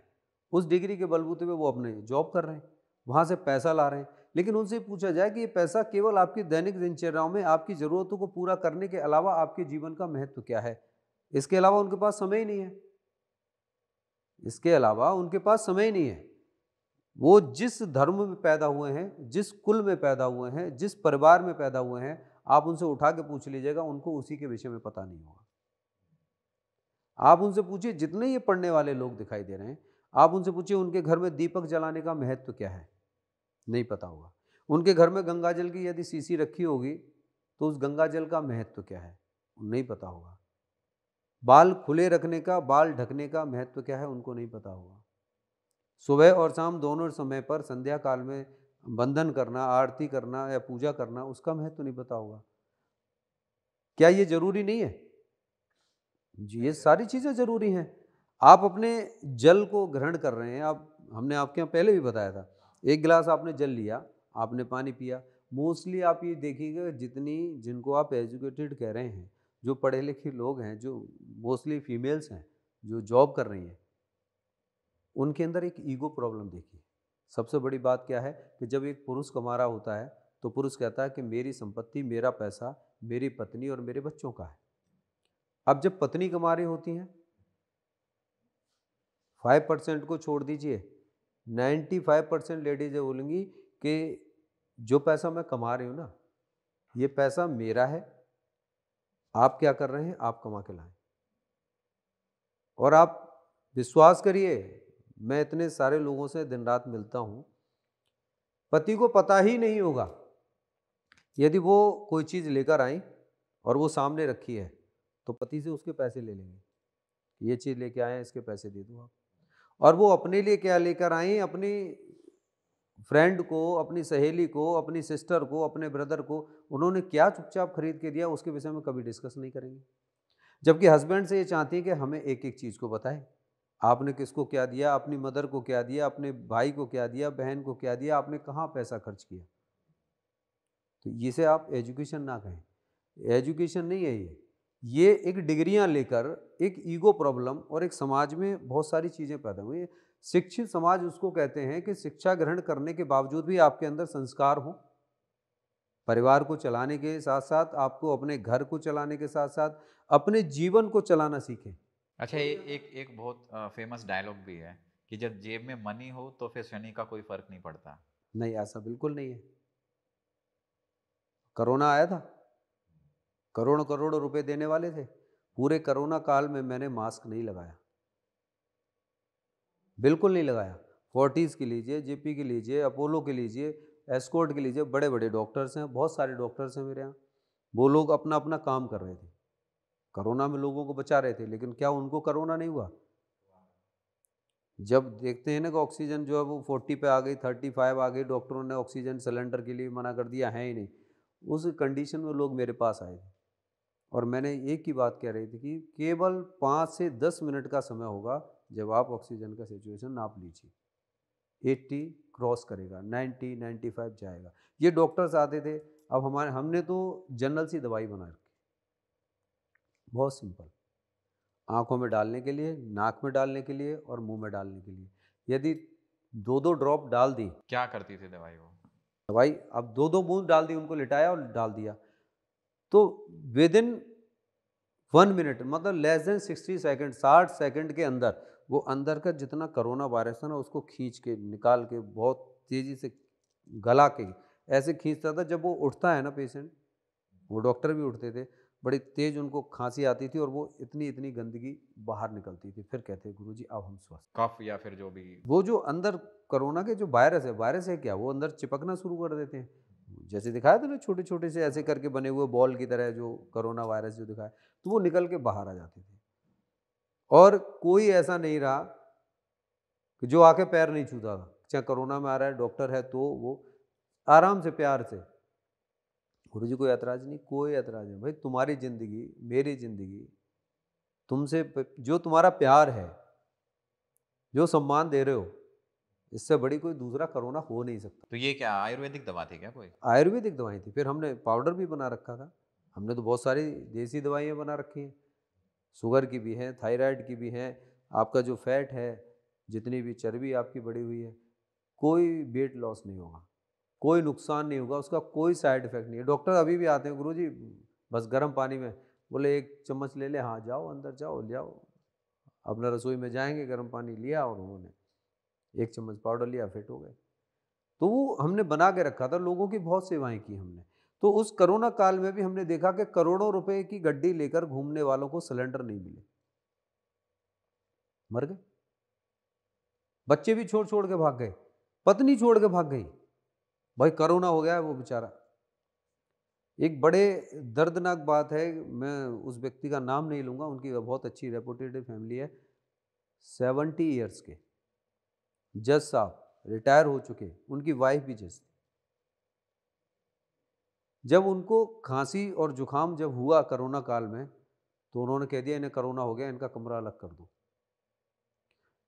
ऐसा करने के बाद में वो खिड़की में से उनको तो पानी ऐसे पकड़ा देते थे, मतलब छूना भी नहीं है, और उसके बाद तो उन्होंने ऐसे रख दिया कि आप अपना गिलास और जग जो है वो आप अपना कर दो, उसमें पलट देंगे, मतलब थोड़ी सी गेट खोल के खाना दे दिया तो ठीक। मतलब वो इतनी दर्दनाक उन्होंने मुझे स्थिति सुनाई कि वो जो बर्तन भी धो के ना, बोले गुरुजी इस बर्तनों को धो के ऐसे ही मैं साइड में ऐसे ही थोड़ा सा फेंक देता था और एक कपड़े से ऐसे पोंछ पोंछ के अपना काम चलाता था, मेरे बर्तन तक नहीं धुले, जिस जज ने इतना सारा सब कुछ सेटअप बना के दे रखा था। नहीं, लेकिन कोरोना तो चलो ऐसा है कि उसमें तो सब ही लपेटे में आ गए, इनफैक्ट इंडिया का पूरा वर्ल्ड ही आ गया था। हम्म। पर वैसे अगर हम बात करें कि जो लोग अच्छे पैसे वाले अमीर हैं, रिच लोग हैं, क्या उनकी लाइफ में शनि साढ़े साथी कैसे आती, क्या इफेक्ट देती? एक गरीब आदमी तो बोलता हो तो बेचारा पैसे के लिए घूमता रहता है, तो कहीं ना कहीं उसकी फाइनेंशियल सिचुएशन डाउन होनी स्टार्ट हो जाती है। रिच लोगों को बहुत पैसा उनके पास में, तो उनकी कैसे मार पड़ती शनि की साढ़े साथी सबके ऊपर आती है, किसी के पास बहुत ज़्यादा पैसा है। अब उस शनि की साढ़े साथी का इफेक्ट पैसे पर भी आएगा। वहाँ पर दोनों चीज़ें डिपेंड करती हैं, हस्बैंड वाइफ दोनों का। यदि कहीं वो वाइफ की में भी साढ़े साथी आ रही है तो हस्बैंड कितना भी कमाए लेकिन वहाँ पर वो पैसा घर में जाना बंद हो जाएगा, मतलब घर से वो नुकसान शुरू हो जाएंगे।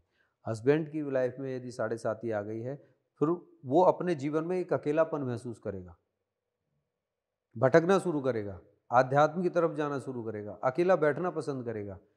उन लोगों के बीच में तालमेल खराब होना शुरू हो जाएगा, डिस्टर्बेंस शुरू हो जाएगा।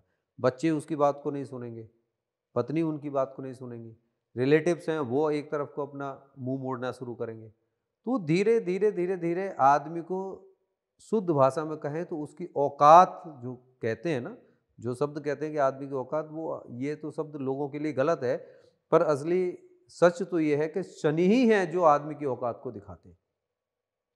दिन में तारे दिखा देते हैं कि आपकी स्थिति ये है, जो उन्होंने किया होता है, जितनी भी चीज़ें चल रही होती हैं, पर वो उनको ऐसा नहीं कि वो मारेंगे। शनि की साढ़े साथी में सभी को एक चीज़ चाहिए, सबसे पहले वो धैर्य धारण करें, शांति से बैठें। बिल्कुल इतना पेशेंस होना चाहिए कि मेरी शनि की साढ़े साथी शुरू हो गई है, अब मेरे लिए अलर्ट है। जैसे समझ लीजिए कि आपके एग्ज़ाम शुरू हो गए, 1 साल पढ़ाई की है आपने, अब ये 1 महीने आपके पेपर चलेंगे, 11 महीने की जगह 1 महीने पेपर चलने वाले हैं। तो 30 डेज़ की तो एग्ज़ाम है। इस समय पे आपको टीवी छोड़ना है, घूमना छोड़ना है, मूवी छोड़नी है, मोबाइल छोड़ना है, पढ़ाई पे ध्यान देना है ना। ऐसे ही पेशेंस धारण करें, शांति से बैठें, सुबह और शाम आंख बंद करके महादेव का ध्यान करें और एक ही चीज़ मांगें कि प्रभु मुझे सद्बुद्धि दो। वही नहीं मिलती, मुझे सद्बुद्धि दो, मुझे इस मार्ग से निकलने का, इन समस्याओं से निकलने का, इससे निजात पाने का मुझे समाधान दो, वो मुझे ज्ञान दो। ओम नमः शिवाय का जाप करें। ओम नमः शिवाय का जाप करने के बाद सुबह और शाम दोनों समय पर अपनी वाणी पर कंट्रोल रखें और जितना ज़्यादा हो सके, जितना ज़्यादा हो सके, जैसे गाय की सेवाएं हैं, कुत्तों की सेवाएं हैं, इनकी सेवाओं में लगें। मोस्टली देखा गया कि अच्छी अच्छी फैमिली में बहुत अच्छा पैसा होने के बावजूद भी यदि किसी पुरुष की साढ़े साथी चल रही है तो वो फैमिली से भी उसको पैसा नहीं मिलेगा, वो घूमता रहेगा। पैसा कितना भी हो लेकिन उस पुरुष के लिए पैसा नहीं है, वो लोग भी वहां से उसके एंटी होना शुरू हो जाते हैं। देखा है, जॉब छूट जाएगी, जॉबलेस कर देंगे, व्यापार में भी दिक्कतें आएंगी, और व्यापार में जब थोड़ी सी दिक्कतें आएंगी, पैसा कम आना शुरू होता है तो फैमिली जो है डिस्टर्ब करना शुरू करती है, हमें तो ये चीज़ चाहिए, तुम कर क्या रहे हो। तो वो व्यापार से परेशान, बाहर की गतिविधियों से परेशान, और फिर शनि की साढ़े साथी का पूरा असर उसके घर में, क्योंकि बाहर कोई और सिखाने वाला है नहीं। तो जैसे हम बात कर रहे हैं कि शनि की साढ़े साथी और महादशा, मान लो किसी के कोई किसी बुध की महादशा चल रही है लेकिन उसके शनि की साढ़े साथी आ गई है, और एक पर्सन ऐसा है जिसकी शनि की महादशा ही चल रही है, कौन सी ज़्यादा इफेक्ट देती है नेगेटिव? शनि की महादशा में और शनि की साढ़े साथी में, जैसे हमारा जीवन काल मान लो 60 साल का है और हमने यदि पीएचडी करनी है तो कितने साल की पीएचडी होगी? 3 साल से 6 साल, वही इतना ही समय लगेगा। मिनिमम 3 इयर्स लगेंगे, मैक्सिमम 6 इयर्स लगेंगे। इतने पीरियड में तो आपको करनी है। तो जीवन को सीखने के लिए और करने के लिए, जो जरूरी नहीं है कि सबके जीवन में वो शनि की महादशा आएगी, तो इफेक्टिव, सबसे ज़्यादा जो इफेक्टिव रहेगी वो कौन सी रहेगी? शनि की साढ़े साथी। शनि की साढ़े साथी शनि की महादशा से ज़्यादा इफेक्टिव होती है, क्योंकि उसके जो रिजल्ट्स हैं, जो सामने देख रहे हैं ना, 2.5 साल की जो 3 सीढ़ियाँ बनी हुई हैं, वो 2.5 साल में, पहले 2.5 साल के अंदर सारी चीज़ों में ऐसा आपको ब्रेक लगाते हुए वंचित करना शुरू करते हैं, चाहे आपकी फैक्ट्री कितनी अच्छी चल रही हो, शनि आपके कितने भी बलवान हो, रिजल्ट आपको आपके कर्मों का ही देते हैं। किसी की साढ़े साथी चल रही है, अब साढ़े साथी के बाद उसकी शनि की महादशा शुरू होती है। अब शनि की साढ़े साथी में तो उसने सब कुछ झेला, लेकिन उसके बावजूद भी उसने अपनी वाणी और बचे कुचे कर्म, जैसे शनि मार्गी हैं, शनि वक्री हैं, जैसे अभी चल रहे हैं। इस कंडीशन में मार्गी क्या होते हैं? मार्गी का मतलब शनि अपने आगे चल रहे होते हैं, अपनी सही दिशा में क्लॉकवाइज अपने चल रहे हैं। तो जब वो क्लॉकवाइज चल रहे हैं तो आगे चले। अब शनि जैसे ही वक्री होते हैं, मतलब इसमें थोड़ा सा ऐसे आते हैं कि साढ़े साथी में तो ढाई ढाई ढाई के 3 पीरियड हो गया। महादशा 19 साल की होती है ना? तो जो इसमें साढ़े साथी में ढाई ढाई साल के थे, ऐसे महादशा में भी होता है क्या कि कुछ 6 साल 6 साल 4 साल ऐसे?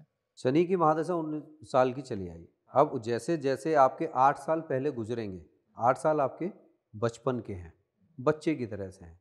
वहाँ पर वो जैसे छोटे बच्चों को एक गाइडेंस की ज़रूरत होती है। शनि की महादशा या शनि की साढ़े साती में और पूरी कुंडली में सबसे ज़्यादा जो इफ़ेक्टिव चीज़ें हैं, वो एक है कि आपका गुरु ज़रूर होना चाहिए। ये मेरे जीवन का 35 साल की एस्ट्रोलॉजी का सबसे बड़ा एक्सपीरियंस ये है कि यदि जिसके गुरु हैं, वो निश्चित रूप से आदमी गाली देने में, शराब पीने में और सारी चीज़ों को करने में कहीं नहीं चूकता, लेकिन जब वो गुरु के पास जाता है ना, तो वो अपने आप को कंट्रोल कर लेता है।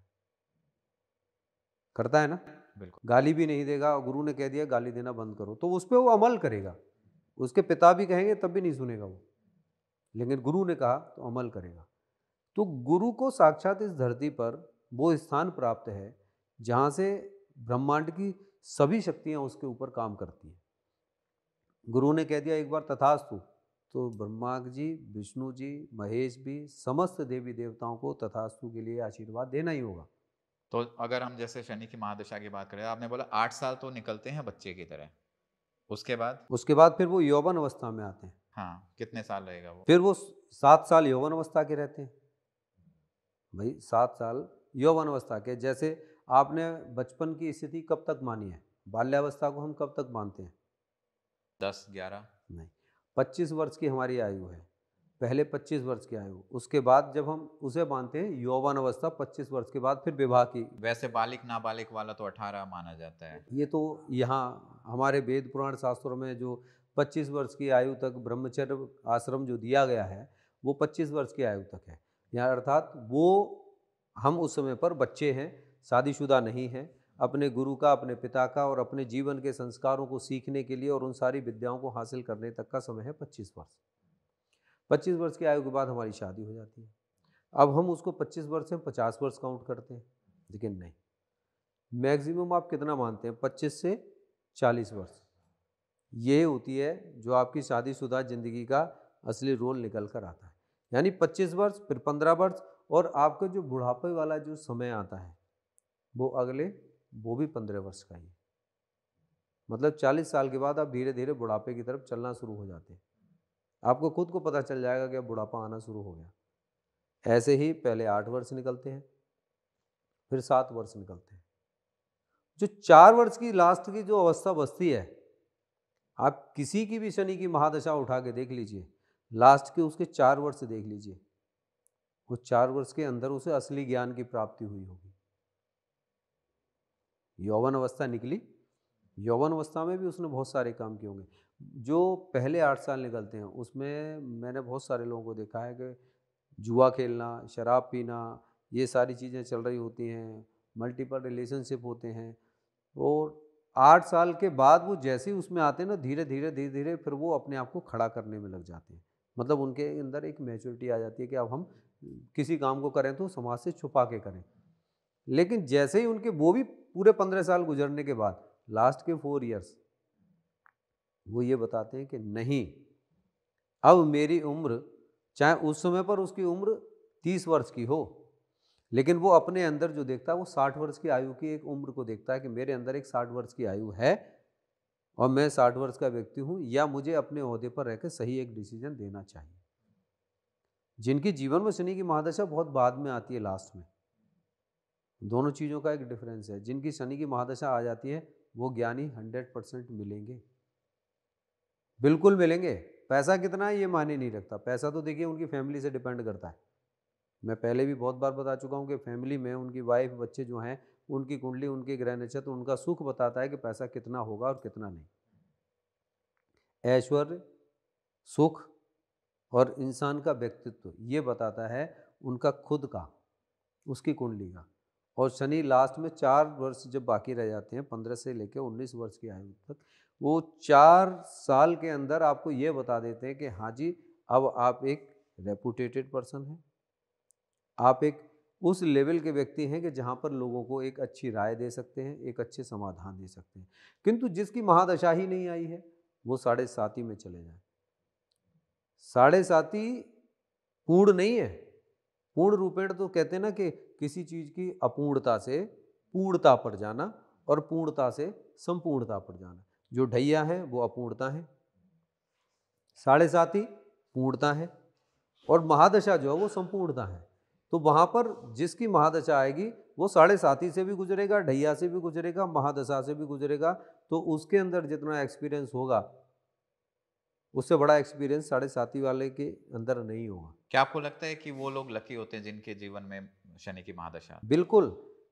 अब शनि को जिन्होंने देखा है, जिन लोगों ने शनि को देखा है, कहाँ देखा है? अपने जीवन में, अपने एक्सपीरियंस से, अपने जीवन में घटने वाली घटनाओं से। शनि, आपने मूर्तियां देखी हैं, आज हर मंदिर में शनि की मूर्तियां लगाई गई हैं, तेल चढ़ाते हैं उन पे। बहुत सारे लोगों से भी कहा मैंने, बहुत सारे मंदिरों, लेकिन वहाँ मंदिरों में लगाने का मतलब मेन पर्पज क्या है? क्या शनिदेव की पूजा? हाँ, लोग तो इसलिए लगाते हैं कि जिनकी कुंडली में शनि की दशा चल रही है उससे थोड़ा सा राहत मिले। आज शनि के एक एक राज को मैं बता रहा हूँ जो शायद लोगों को पता भी नहीं है। शनि की मूर्तियां लगी हुई हैं। बेसिकली शनि की पूजा कहाँ पे करनी चाहिए हमें? शनि की मूर्ति पर? कभी नहीं। शनि की जो विशेष रूप से 3 मूर्तियां हैं, कहाँ कहाँ है पता है आपको? हाँ, शनि शिंगणापुर, मुरैना और कोकिलावन। वो भी बहुत प्राचीन है। मुरैना में जो है वहाँ पर आप जाते हैं और वहाँ शनिदेव के समक्ष किसी की 7.5 चल रही हो, महादशा चल रही हो, वो जाके शनिदेव को वहाँ पर तेल चढ़ा के आए। बहुत प्राचीन है, बहुत प्राचीन है मुरैना वाली भी। और उनके सामने एक कुंड बना हुआ है जिसमें अब तो नहीं जाने देते हैं नीचे, उसमें स्नान करते हैं, वो जल अपने आप आ रहा है वहाँ पर भी। कोकिलावन में जब भगवान श्री कृष्ण जी का जन्म हुआ है तो सभी देवता आ गए थे। अब सभी देवता दर्शन करने जाने लगे तो बोले अरे अरे शनिदेव आ रहे हैं, भाई इनकी दृष्टि पड़ गई तो लाला हमारा बिगड़ जाए। तो मंदिरों की हम थोड़ा सा वो करेंगे। तो अभी हम जैसे बात कर रहे थे कि शनि की महादशा, और मेरा सवाल ये था कि क्या वो लोग लकी होते जिनके जीवन में शनि की महादशा आती है? बिल्कुल लकी हैं, क्योंकि जीवन में सबसे बड़ा प्रोफेसर, सबसे बड़े मास्टर तो वही हैं। जीवन का कड़वा सच सिखाने वाले शनिदेव हैं, क्योंकि उनका CCTV 24/7 चल रहा है। अब कोई किसी की भी महादशा में, आज के दौर में आप देखो बहुत सारे गलत उपाय किए जा रहे हैं, टोना टोटका करके, जादू टोना, और ये बहुत सारे लाल किताब के बहुत सारे उपाय जो लोग कर रहे हैं, जो हमारे कल्चर में नहीं है। हमने सनातन धर्म पे भी बात की थी, सनातन एक बहुत बड़ी चीज़ है, तो उसी से रिलेटेड हमारे शनिदेव हैं।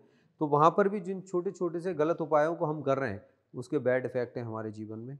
और शनि की महादशा आते ही, शनि की 7.5 आते ही इन सारी चीज़ों से हमें निजात मिलनी ही मिलनी है। इसका फल हमें प्राप्त होगा ही होगा।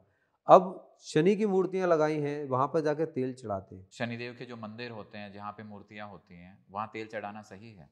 नहीं, शनिदेव की मूर्ति पर तेल क्यों चढ़ा रहे हैं? शनिदेव की मूर्ति जो काले रंग की पत्थर की बना के आपने शनिदेव की मूर्ति बना दी और उस पे जाके तेल चढ़ा रहे हैं। वहाँ होता क्या है कि वो सारा तेल आप चढ़ा रहे हैं, तेल एक ड्राम में इकट्ठा हो जाता है, लास्ट में वही तेल मार्केट में बिक जाता है। जो तेल वहाँ पर चढ़ाया गया वही तेल मार्केट में बिका, वही तेल स्पेलर पे गया, बोतलों में बंद हुआ, वहीं से फिर बिकना शुरू हुआ, वही दुकानों से फिर बिकना शुरू होता है, वही खाने में चला जाता है।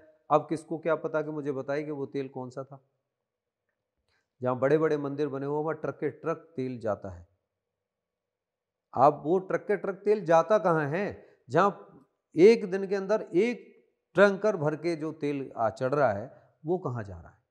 बिक तो रहा होगा ना मार्केट में। अब शनिदेव पे चढ़ा हुआ वो तेल भी सारे लोग खा रहे हैं। देखिए, ये सब मैंने बताया ना कि सोशल मीडिया पे बहुत सारी चीज़ें चल रही हैं, और आज के पीरियड में जितनी चीज़ें देख रहे हैं प्रपंच के माध्यम है। तो क्या चढ़ाना चाहिए या नहीं चढ़ाना? नहीं, पीपल वृक्ष की पूजा करनी चाहिए। शनिवार के दिन? शनिवार के दिन पीपल वृक्ष की पूजा करनी चाहिए, और वो भी सूर्य उदय से पहले पूजा करनी चाहिए। और स्टील के लोटे से पूजा करनी चाहिए।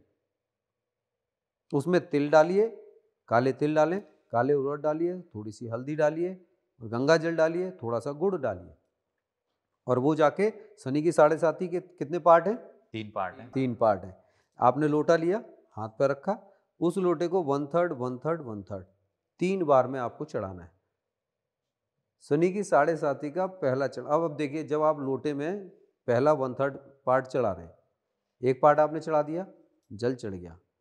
अब आपने दूसरा पार्ट चढ़ाया, तो उसके अंदर जो गुड़ और जो हल्दी और जो सामग्री है उसका मिश्रण, कुछ ज़्यादा असर उसमें मिलेगा कि नहीं मिलेगा? जो ऊपर था उसमें कम था, दूसरे में ज़्यादा हुआ, और लास्ट का जो 1/3 बचेगा उसमें संपूर्ण मिलेगा। काले उड़द भी होंगे, तिल भी होंगे, हल्दी का भी मात्रा ज़्यादा होगी, गुड़ की भी मात्रा ज़्यादा होगी, फिर वो 1/3 आपने चढ़ा दिया। शनि की 7.5 का पहला चरण, दूसरा चरण और तीसरा चरण, इस प्रकार ये तीनों चरण हैं। लोटे को 3 बार में चढ़ाएं। सरसों तेल का दीपक जलाएं। अंधेरे में जाना है, सूर्य उदय से पहले जाना है। या तो शाम को जाओ आफ्टर सनसेट, या फिर सूर्योदय सनराइज से पहले। वो भी बताते हैं अभी। अब उसके बाद ज़्यादा किसी की दिक्कत चल रही है तो शनि के लिए दान बताया है। एक स्टील की कटोरी लें, 1 रुपये का सिक्का डालें, उसमें जो है सरसों का तेल लें और उसको ऊपर से लेकर नीचे तरफ ऐसे देखकर छाया दान करके वहाँ रखाएं, जिससे वो कटोरी और तेल जिस किसी को भी, जो कोई भी लेने जाएगा, किसी ज़रूरतमंद को तो मिले, वो उसको इस्तेमाल कर सकता है। लेकिन वो जो तेल मूर्ति पर चढ़ा रहे हैं, जबकि शनि की मूर्ति के समक्ष तो जाना ही नहीं चाहिए। कुंडली में तीसरी जो दृष्टि है, तेरी तिरछी चितवन है बेआस करती। शनि के समक्ष सब ऐसे खड़े हो जाते ना, हाथ जोड़ के ना, कभी नहीं। शनि के बगल में तिरछी नज़र में खड़े होकर बेआस कर देती है। जिस चीज़ की आपको आस होगी, उम्मीद होगी ना, उससे भी आप हाथ धो बैठेंगे। सीधी नज़र है सर्वनाश करती। अब आप शनिदेव की मूर्ति के सामने खड़े हो जाइए। सीधी नज़र है सर्वनाश करती, निगाह नीची बनती दर्द की दवा है। यानी जब वो निगाह नीची कर लेते हैं तभी दर्द और उसकी दवा बन जाते हैं। करो बंद आंखें तो होता भला है, छुपा है इसी में सभी प्यार तेरा, शनि देवता को नमस्कार मेरा। तो जब शनिदेव आंखें बंद कर लेते हैं ना, तब समझ लीजिए कि जब तक 7.5 नहीं आई है ना, तब तक शनिदेव की आंखें बंद जरूर हैं। तब तक आपको जो खेलना है कूदना है वो आप कर लें, और जब आंखें खुलेंगी तब आप बच नहीं पाओगे। नहीं बच पाएंगे। पीपल के वृक्ष की ही पूजा करनी चाहिए। मैं सभी से कहता हूँ, शनि की मूर्ति की पूजा नहीं करनी चाहिए। अगर मंदिर में शिला उन्होंने रख रखी है, मंदिर प्रशासन ने, तो वो कर सकते हैं। नहीं, क्यों कर सकते हैं? जो शिला रखी हुई है क्यों कर सकते हैं? वहाँ पर मंदिर के अंदर पीपल वृक्ष होना चाहिए। हमारे सारे वृक्षों में देवी देवता विराजमान हैं। ये आज जो मूर्ति की पद्धति जो चली आई है, जो सारे लोग देख रहे हैं, आप बता रहे हैं, यही सनातन धर्म को अंधकार में ले जाने की सबसे बड़ी वजह है। तो एक प्रॉब्लम तो ये भी है कि ऐसे तो बहुत सारे जो एस्ट्रोलॉजर हैं वो एडवाइस करते हैं कि शनिदेव को तेल चढ़ाइए। आप उन्हीं से बिल्कुल, उन्होंने कहा शनिदेव को तेल चढ़ाइए। मतलब तेल कहाँ जाके चढ़ाना है? वो एस्ट्रोलॉजर ये क्यों नहीं कहते कि आप सिग्नापुर चले जाएं? वो ये क्यों नहीं कहते मुरैना चले जाएं?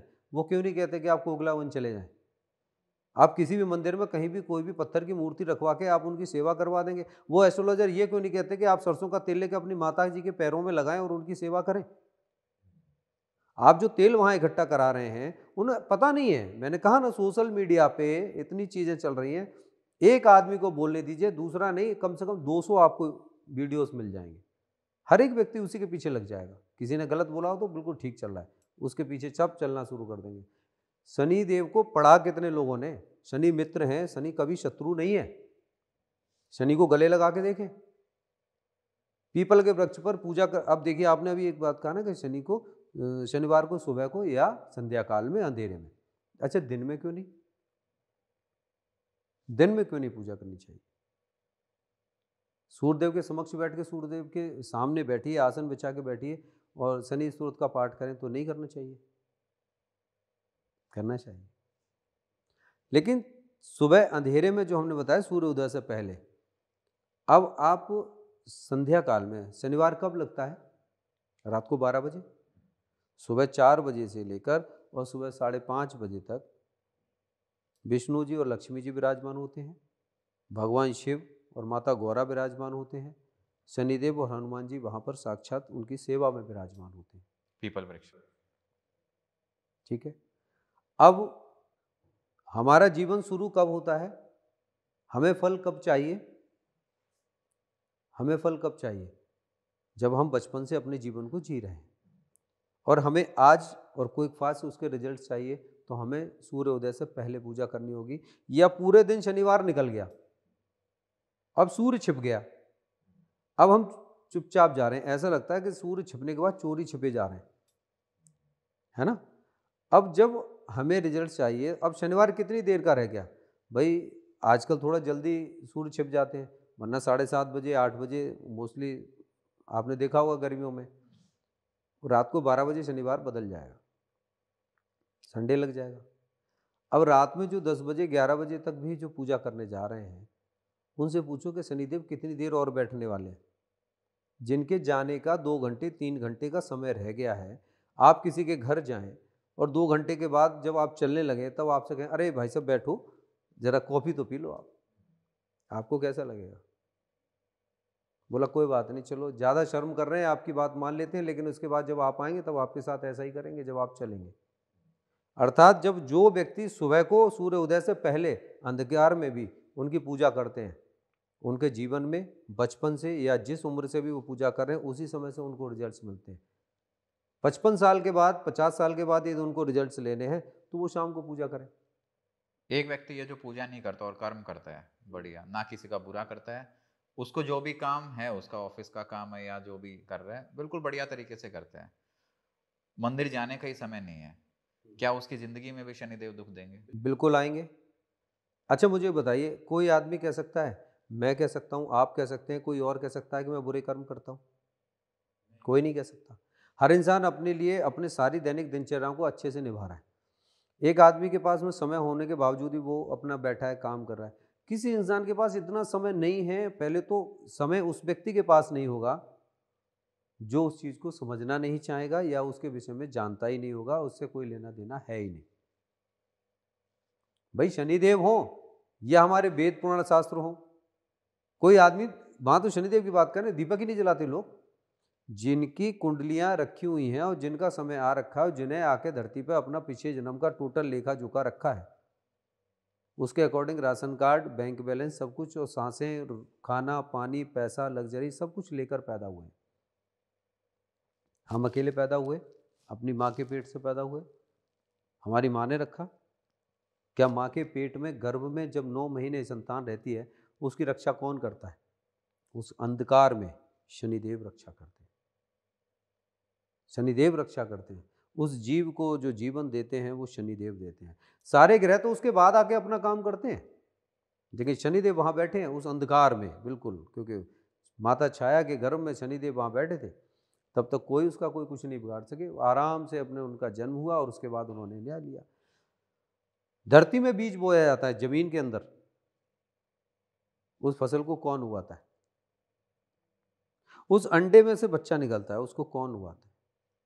शनिदेव। शनिदेव जन्मदाता है, जीवन के रक्षक हैं, हमारे जीवन को नष्ट करने वाले नहीं हैं।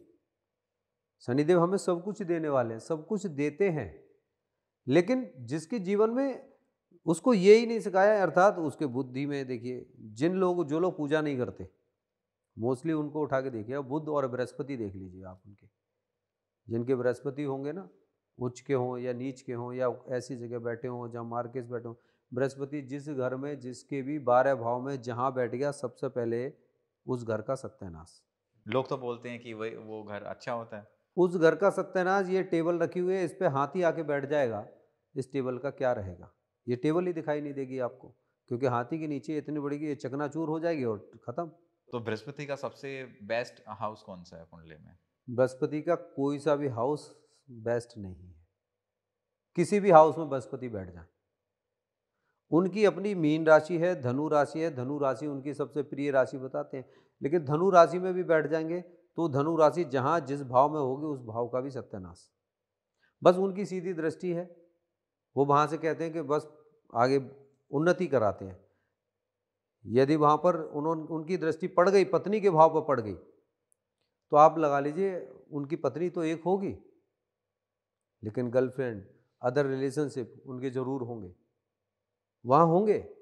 जॉब पर पढ़ रही है, कैरियर में पढ़ रही है, तो ये समझ लेना उसके कैरियर में कोई एक ही जॉब रुकने वाली नहीं है, वो एक से अधिक काम करेगा ही करेगा। संतान में चलेगी, संतान के ऊपर पूर्ण दृष्टि पड़ रही है, तो ये निश्चित है कि संतान एक होगी, चाहे उनको अबॉर्शन कराना पड़े, चाहे कुछ भी कराना पड़े, बट वो कंसीव जरूर होगा ही होगा। मतलब वो बढ़ोतरी कर रहे हैं, लेकिन उसका नुकसान है ना। अच्छा, उसका क्या फायदा हुआ? एक पत्नी है, उसके साथ आप रह रहे हैं, बृहस्पति की दृष्टि, अब आप वहां पर अदर रिलेशनशिप में चले गए, 1 2 3 4 गर्लफ्रेंड बन गई, बाहर की दुनिया में कर रहे हैं, क्या ये अच्छा है? नहीं है। आप कैरियर में हैं, एक जॉब कर रहे हैं, वहां से छोड़ दिया, अब दूसरी कर ली, एक व्यापार बंद किया, दूसरा कर लिया, 10 व्यापार बदल लिए, क्या अच्छा है? नहीं।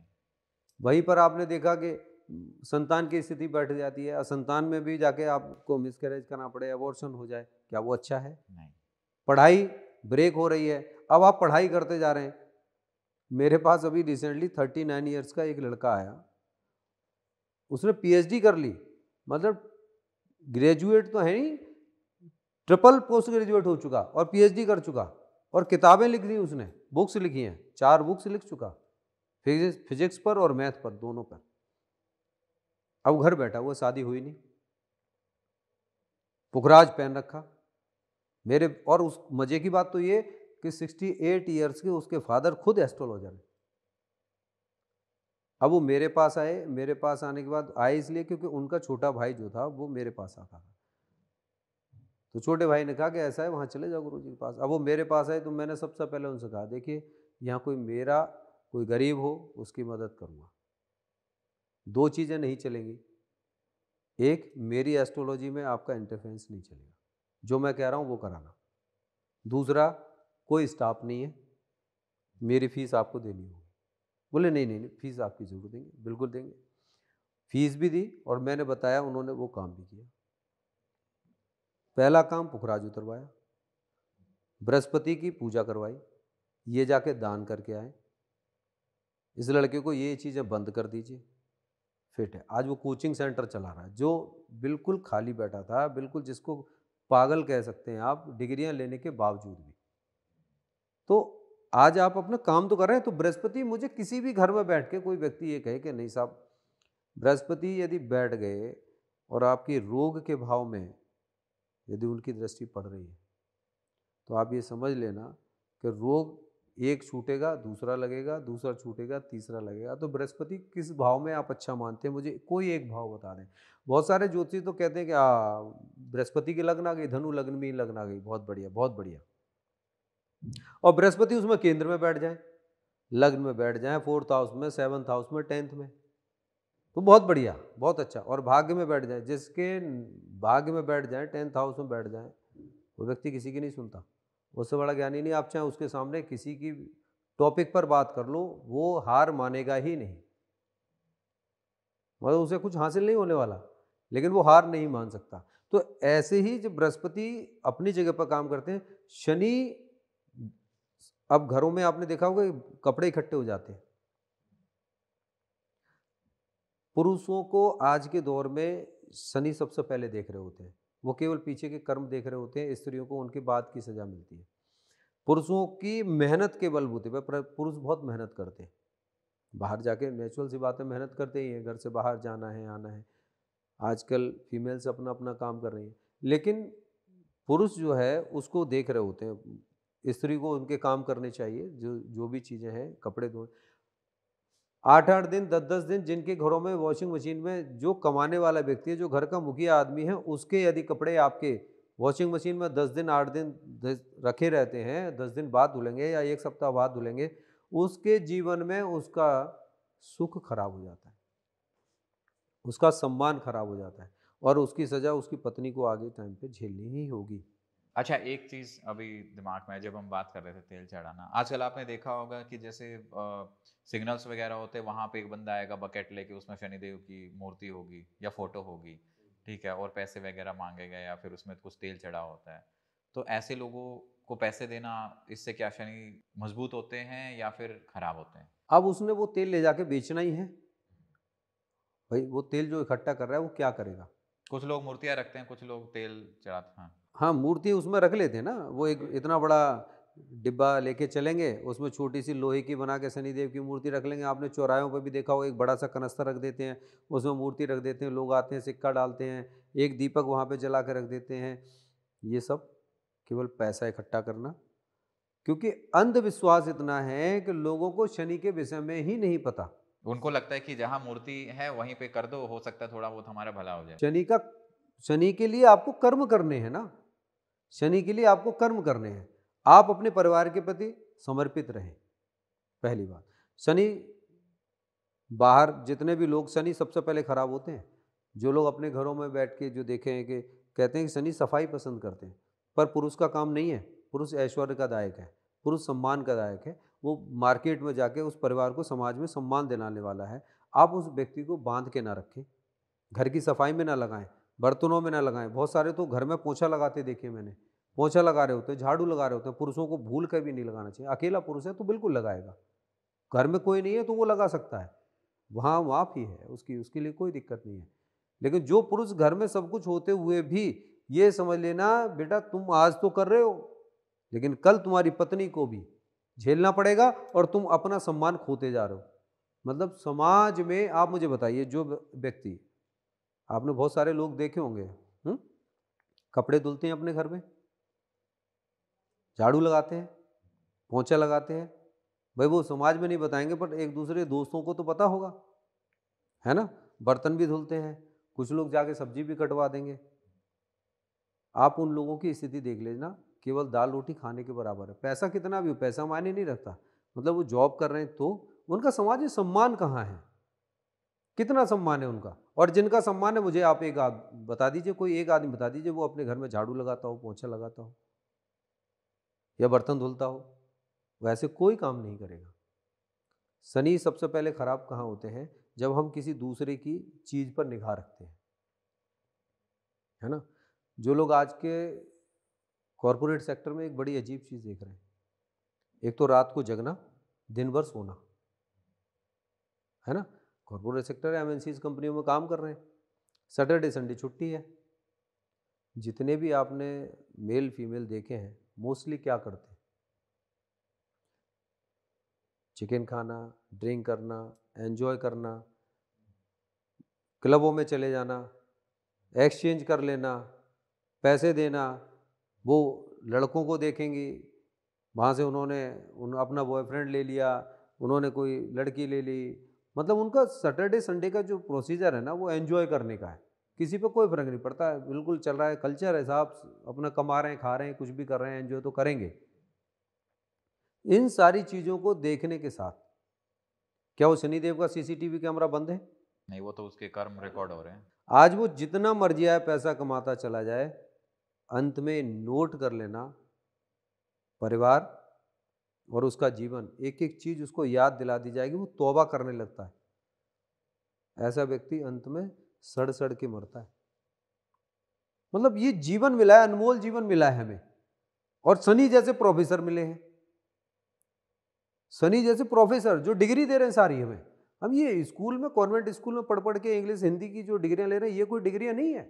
जीवन की डिग्री दे रहे हैं, लाइफ की जीवन की डिग्री दे रहे हैं, सबसे बड़ी डिग्री दे रहे हैं। परिवार क्या है, माता पिता क्या है, गुरु क्या है, बाकी लोग क्या हैं, दूसरी बहन बेटियां क्या हैं। वो जो लोग आज के दौर में जो व्यभिचार कर रहे हैं, पैसे दे दे के, बुला बुला के, बर्थडे पार्टी है तो लड़कियां बुला लेंगे, क्लब में जा रहे हैं, कोई पार्टी है तब ये अपना काम कर रहे हैं, अकेले हैं तो बुला लिया। मतलब ये जो एक धंधा चल रहा है जो बहुत गंदा, इससे शनिदेव प्रसन्न है। षष्ठी में जितनी हाय हाय देख रहे हैं आप, ये जितनी मारकाट चल रही है, लेकिन ऐसे लोगों को तो किसी देवी से कोई फर्क ही नहीं पड़ता। उन्हें फर्क नहीं पड़ता ना। अच्छा मुझे बताइए, आप आंख बंद कर लीजिए, मैं आपके सामने बैठा हूँ, आप कह दें आप मेरे सामने नहीं है, तो आपके मानने से क्या हो जाएगा? सूर्यदेव निकले हुए हैं ना, आप कहते हैं सूर्यदेव निकलो मत निकलो, हमें कोई फर्क नहीं पड़ता। कोई फर्क नहीं, वो पूरे दिन भर सो रहे होते हैं, कोई फर्क नहीं है। चंद्रमा निकल रहे हैं, पूर्णमासी है तो कोई फर्क नहीं है, अमावस्या है तो कोई फर्क नहीं है। लेकिन उनके मानने ना मानने से क्या वो सृष्टि रुक जाएगी? इसको सनातन कहते हैं। सनातन मतलब सृष्टि का वो आयतन जिसके अंदर संपूर्ण शरीर सृष्टि के रूप में जो समाया हुआ है, और धर्म उसको कहते हैं कि उसको चलाने के लिए व्यवस्थित रूप से जितनी भी चीज़ें क्रियाएं दी गई हैं वो धर्म है। और वहाँ पर ये समस्त 27 नक्षत्र हमारे, हमारे 9 ग्रह, सारी तिथियाँ, सारे बार, समस्त देवी देवता उसी के अंदर समाये हुए हैं, वो उसको कहते हैं सनातन।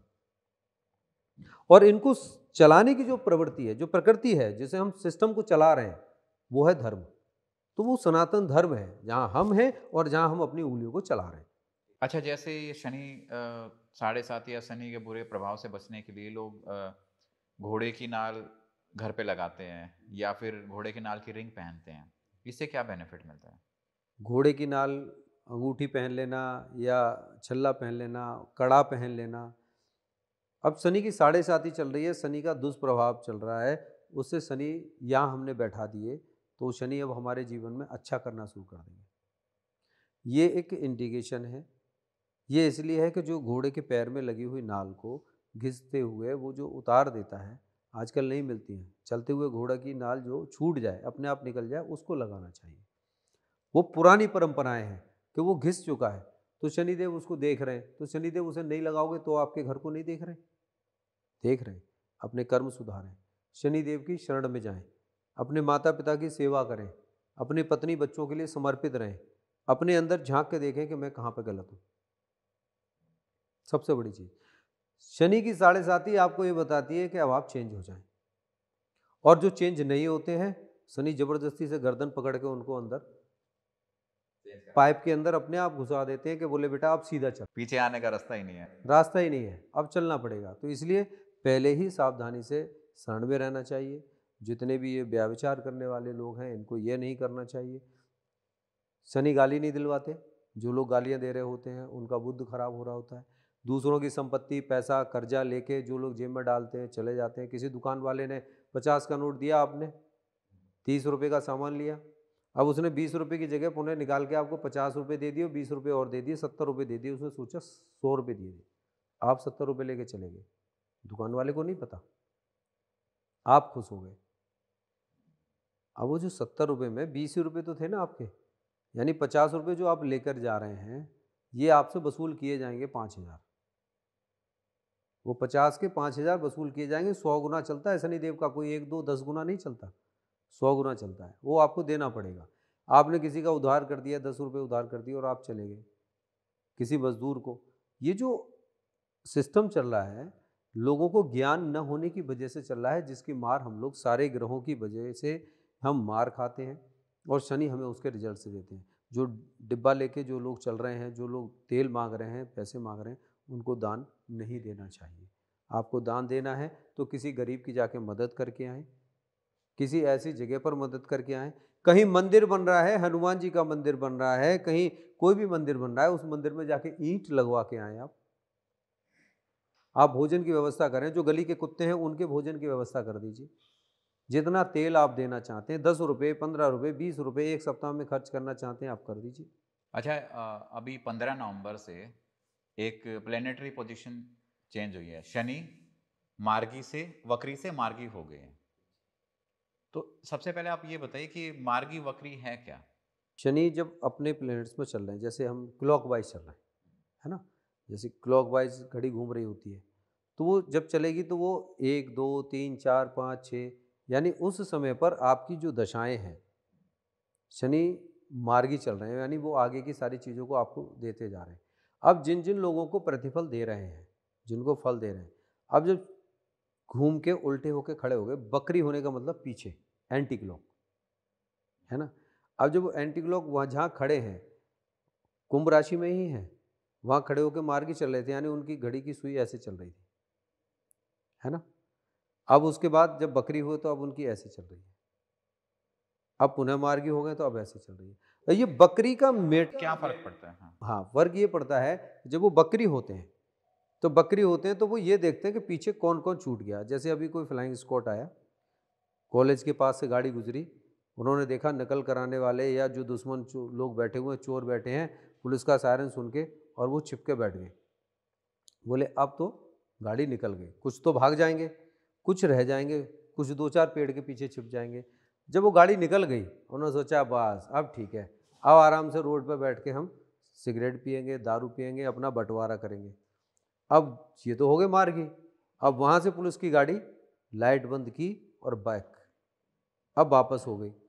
अब जैसे ही वापस आई, वो सामने आके लाइट जलाई और वो दिखाई दे गए, पट उनको कैप्चर कर लिया। ये है बकरी।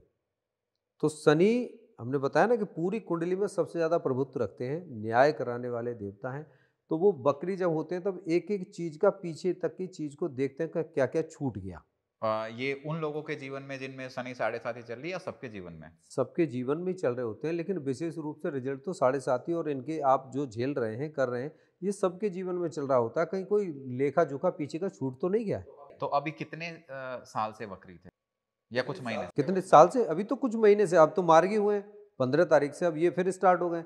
अब ये आगे जैसे ही मार्च अप्रैल में आएंगे, वहाँ से फिर एक बार बकरी होंगे। ये तो समय समय पर मार्गी और बकरी चलते हैं। मतलब कुछ महीनों में चेंज हो जाती है।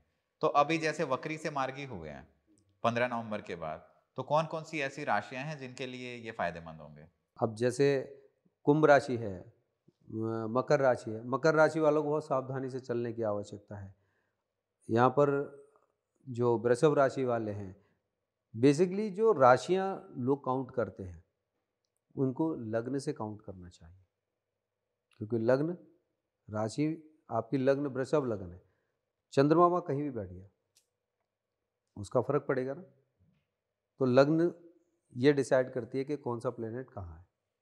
लग्न राशि से आपको ये पता चलेगा कि शनि की पोजीशन कहाँ है। अब मेष लग्न हो गई, वृश्चिक लग्न हो गई। अब वृश्चिक लग्न के स्वामी मंगल हैं, मेष लग्न के स्वामी मंगल हैं। अब वहीं बैठकर एकादश भाव के स्वामी बनते हैं शनि। वहाँ बकरी होकर और मार्गी होकर दोनों चीज़ों को देखेंगे। मंगल और शनि दोनों आपस में शत्रु हैं, शत्रु हैं। मंगल की शत्रुता है उनके साथ। शनि को कोई मतलब नहीं कौन मेरा शत्रु है, कौन मेरा मित्र है। उनको अपना काम करना है। कि जो बुरे कर्म करेगा, जो बुरे कर्म करेगा, चाहे वो कोई भी हो, उनके पिताजी का नाम चाहे राधेश्याम हो या गौरी शंकर हो, मंगल हो या बृहस्पति हो, उस कुंडली का स्वामी कोई भी हो, चाहे शनि खुद ही क्यों ना हो, बकरी होने पर वो एक एक चीज़ का फिर से खंगाल के रख लेते हैं। जैसे हमारे एग्जाम हुआ, 3 घंटे हमने पेपर दिया, 5 मिनट 10 मिनट हम अपने बच्चों को क्या बोलते हैं, बेटा पेपर करने के बाद ना एक बार जरा चेक कर लेना कहीं कोई चीज़ छूट तो नहीं गई है। करते हैं ना, तो वो चेक करते हैं। बस 5 मिनट का जो टाइमिंग होता है ना, वो उसे चेक करने का, वही हमारे बकरी जो जीवन में शनिदेव चलते हैं। तो बकरी शनि इस यही चीज़ का रिजल्ट दर्शाते हैं कि हमें क्या करना, एक एक चीज़। और ऐसा नहीं कि शनि बकरी होते हैं, बाकी सारे ग्रह भी बकरी होते हैं, मार्गी भी होते हैं। तो उनके सबके अपने अपने काम हैं, हम अलग अलग चीज़ों पर बात करेंगे। लेकिन शनि जब बकरी हो रहे हैं तो वो पीछे की एक एक चीज़ को खंगोल के हाथ में रख देते हैं। छूट तो नहीं गया, किसी का न्याय करने में कोई गलती तो नहीं है। चलिए इस पॉडकास्ट को फिर यहीं एंड करते हैं। उम्मीद है दोस्तों आपको हमारी ये जानकारी अच्छी लगी होगी। अगर आपके कोई भी सुझाव या कोई सवाल है तो नीचे कमेंट्स में बताइएगा, ताकि अगले पॉडकास्ट में हम उनका जवाब दे सकें। धन्यवाद।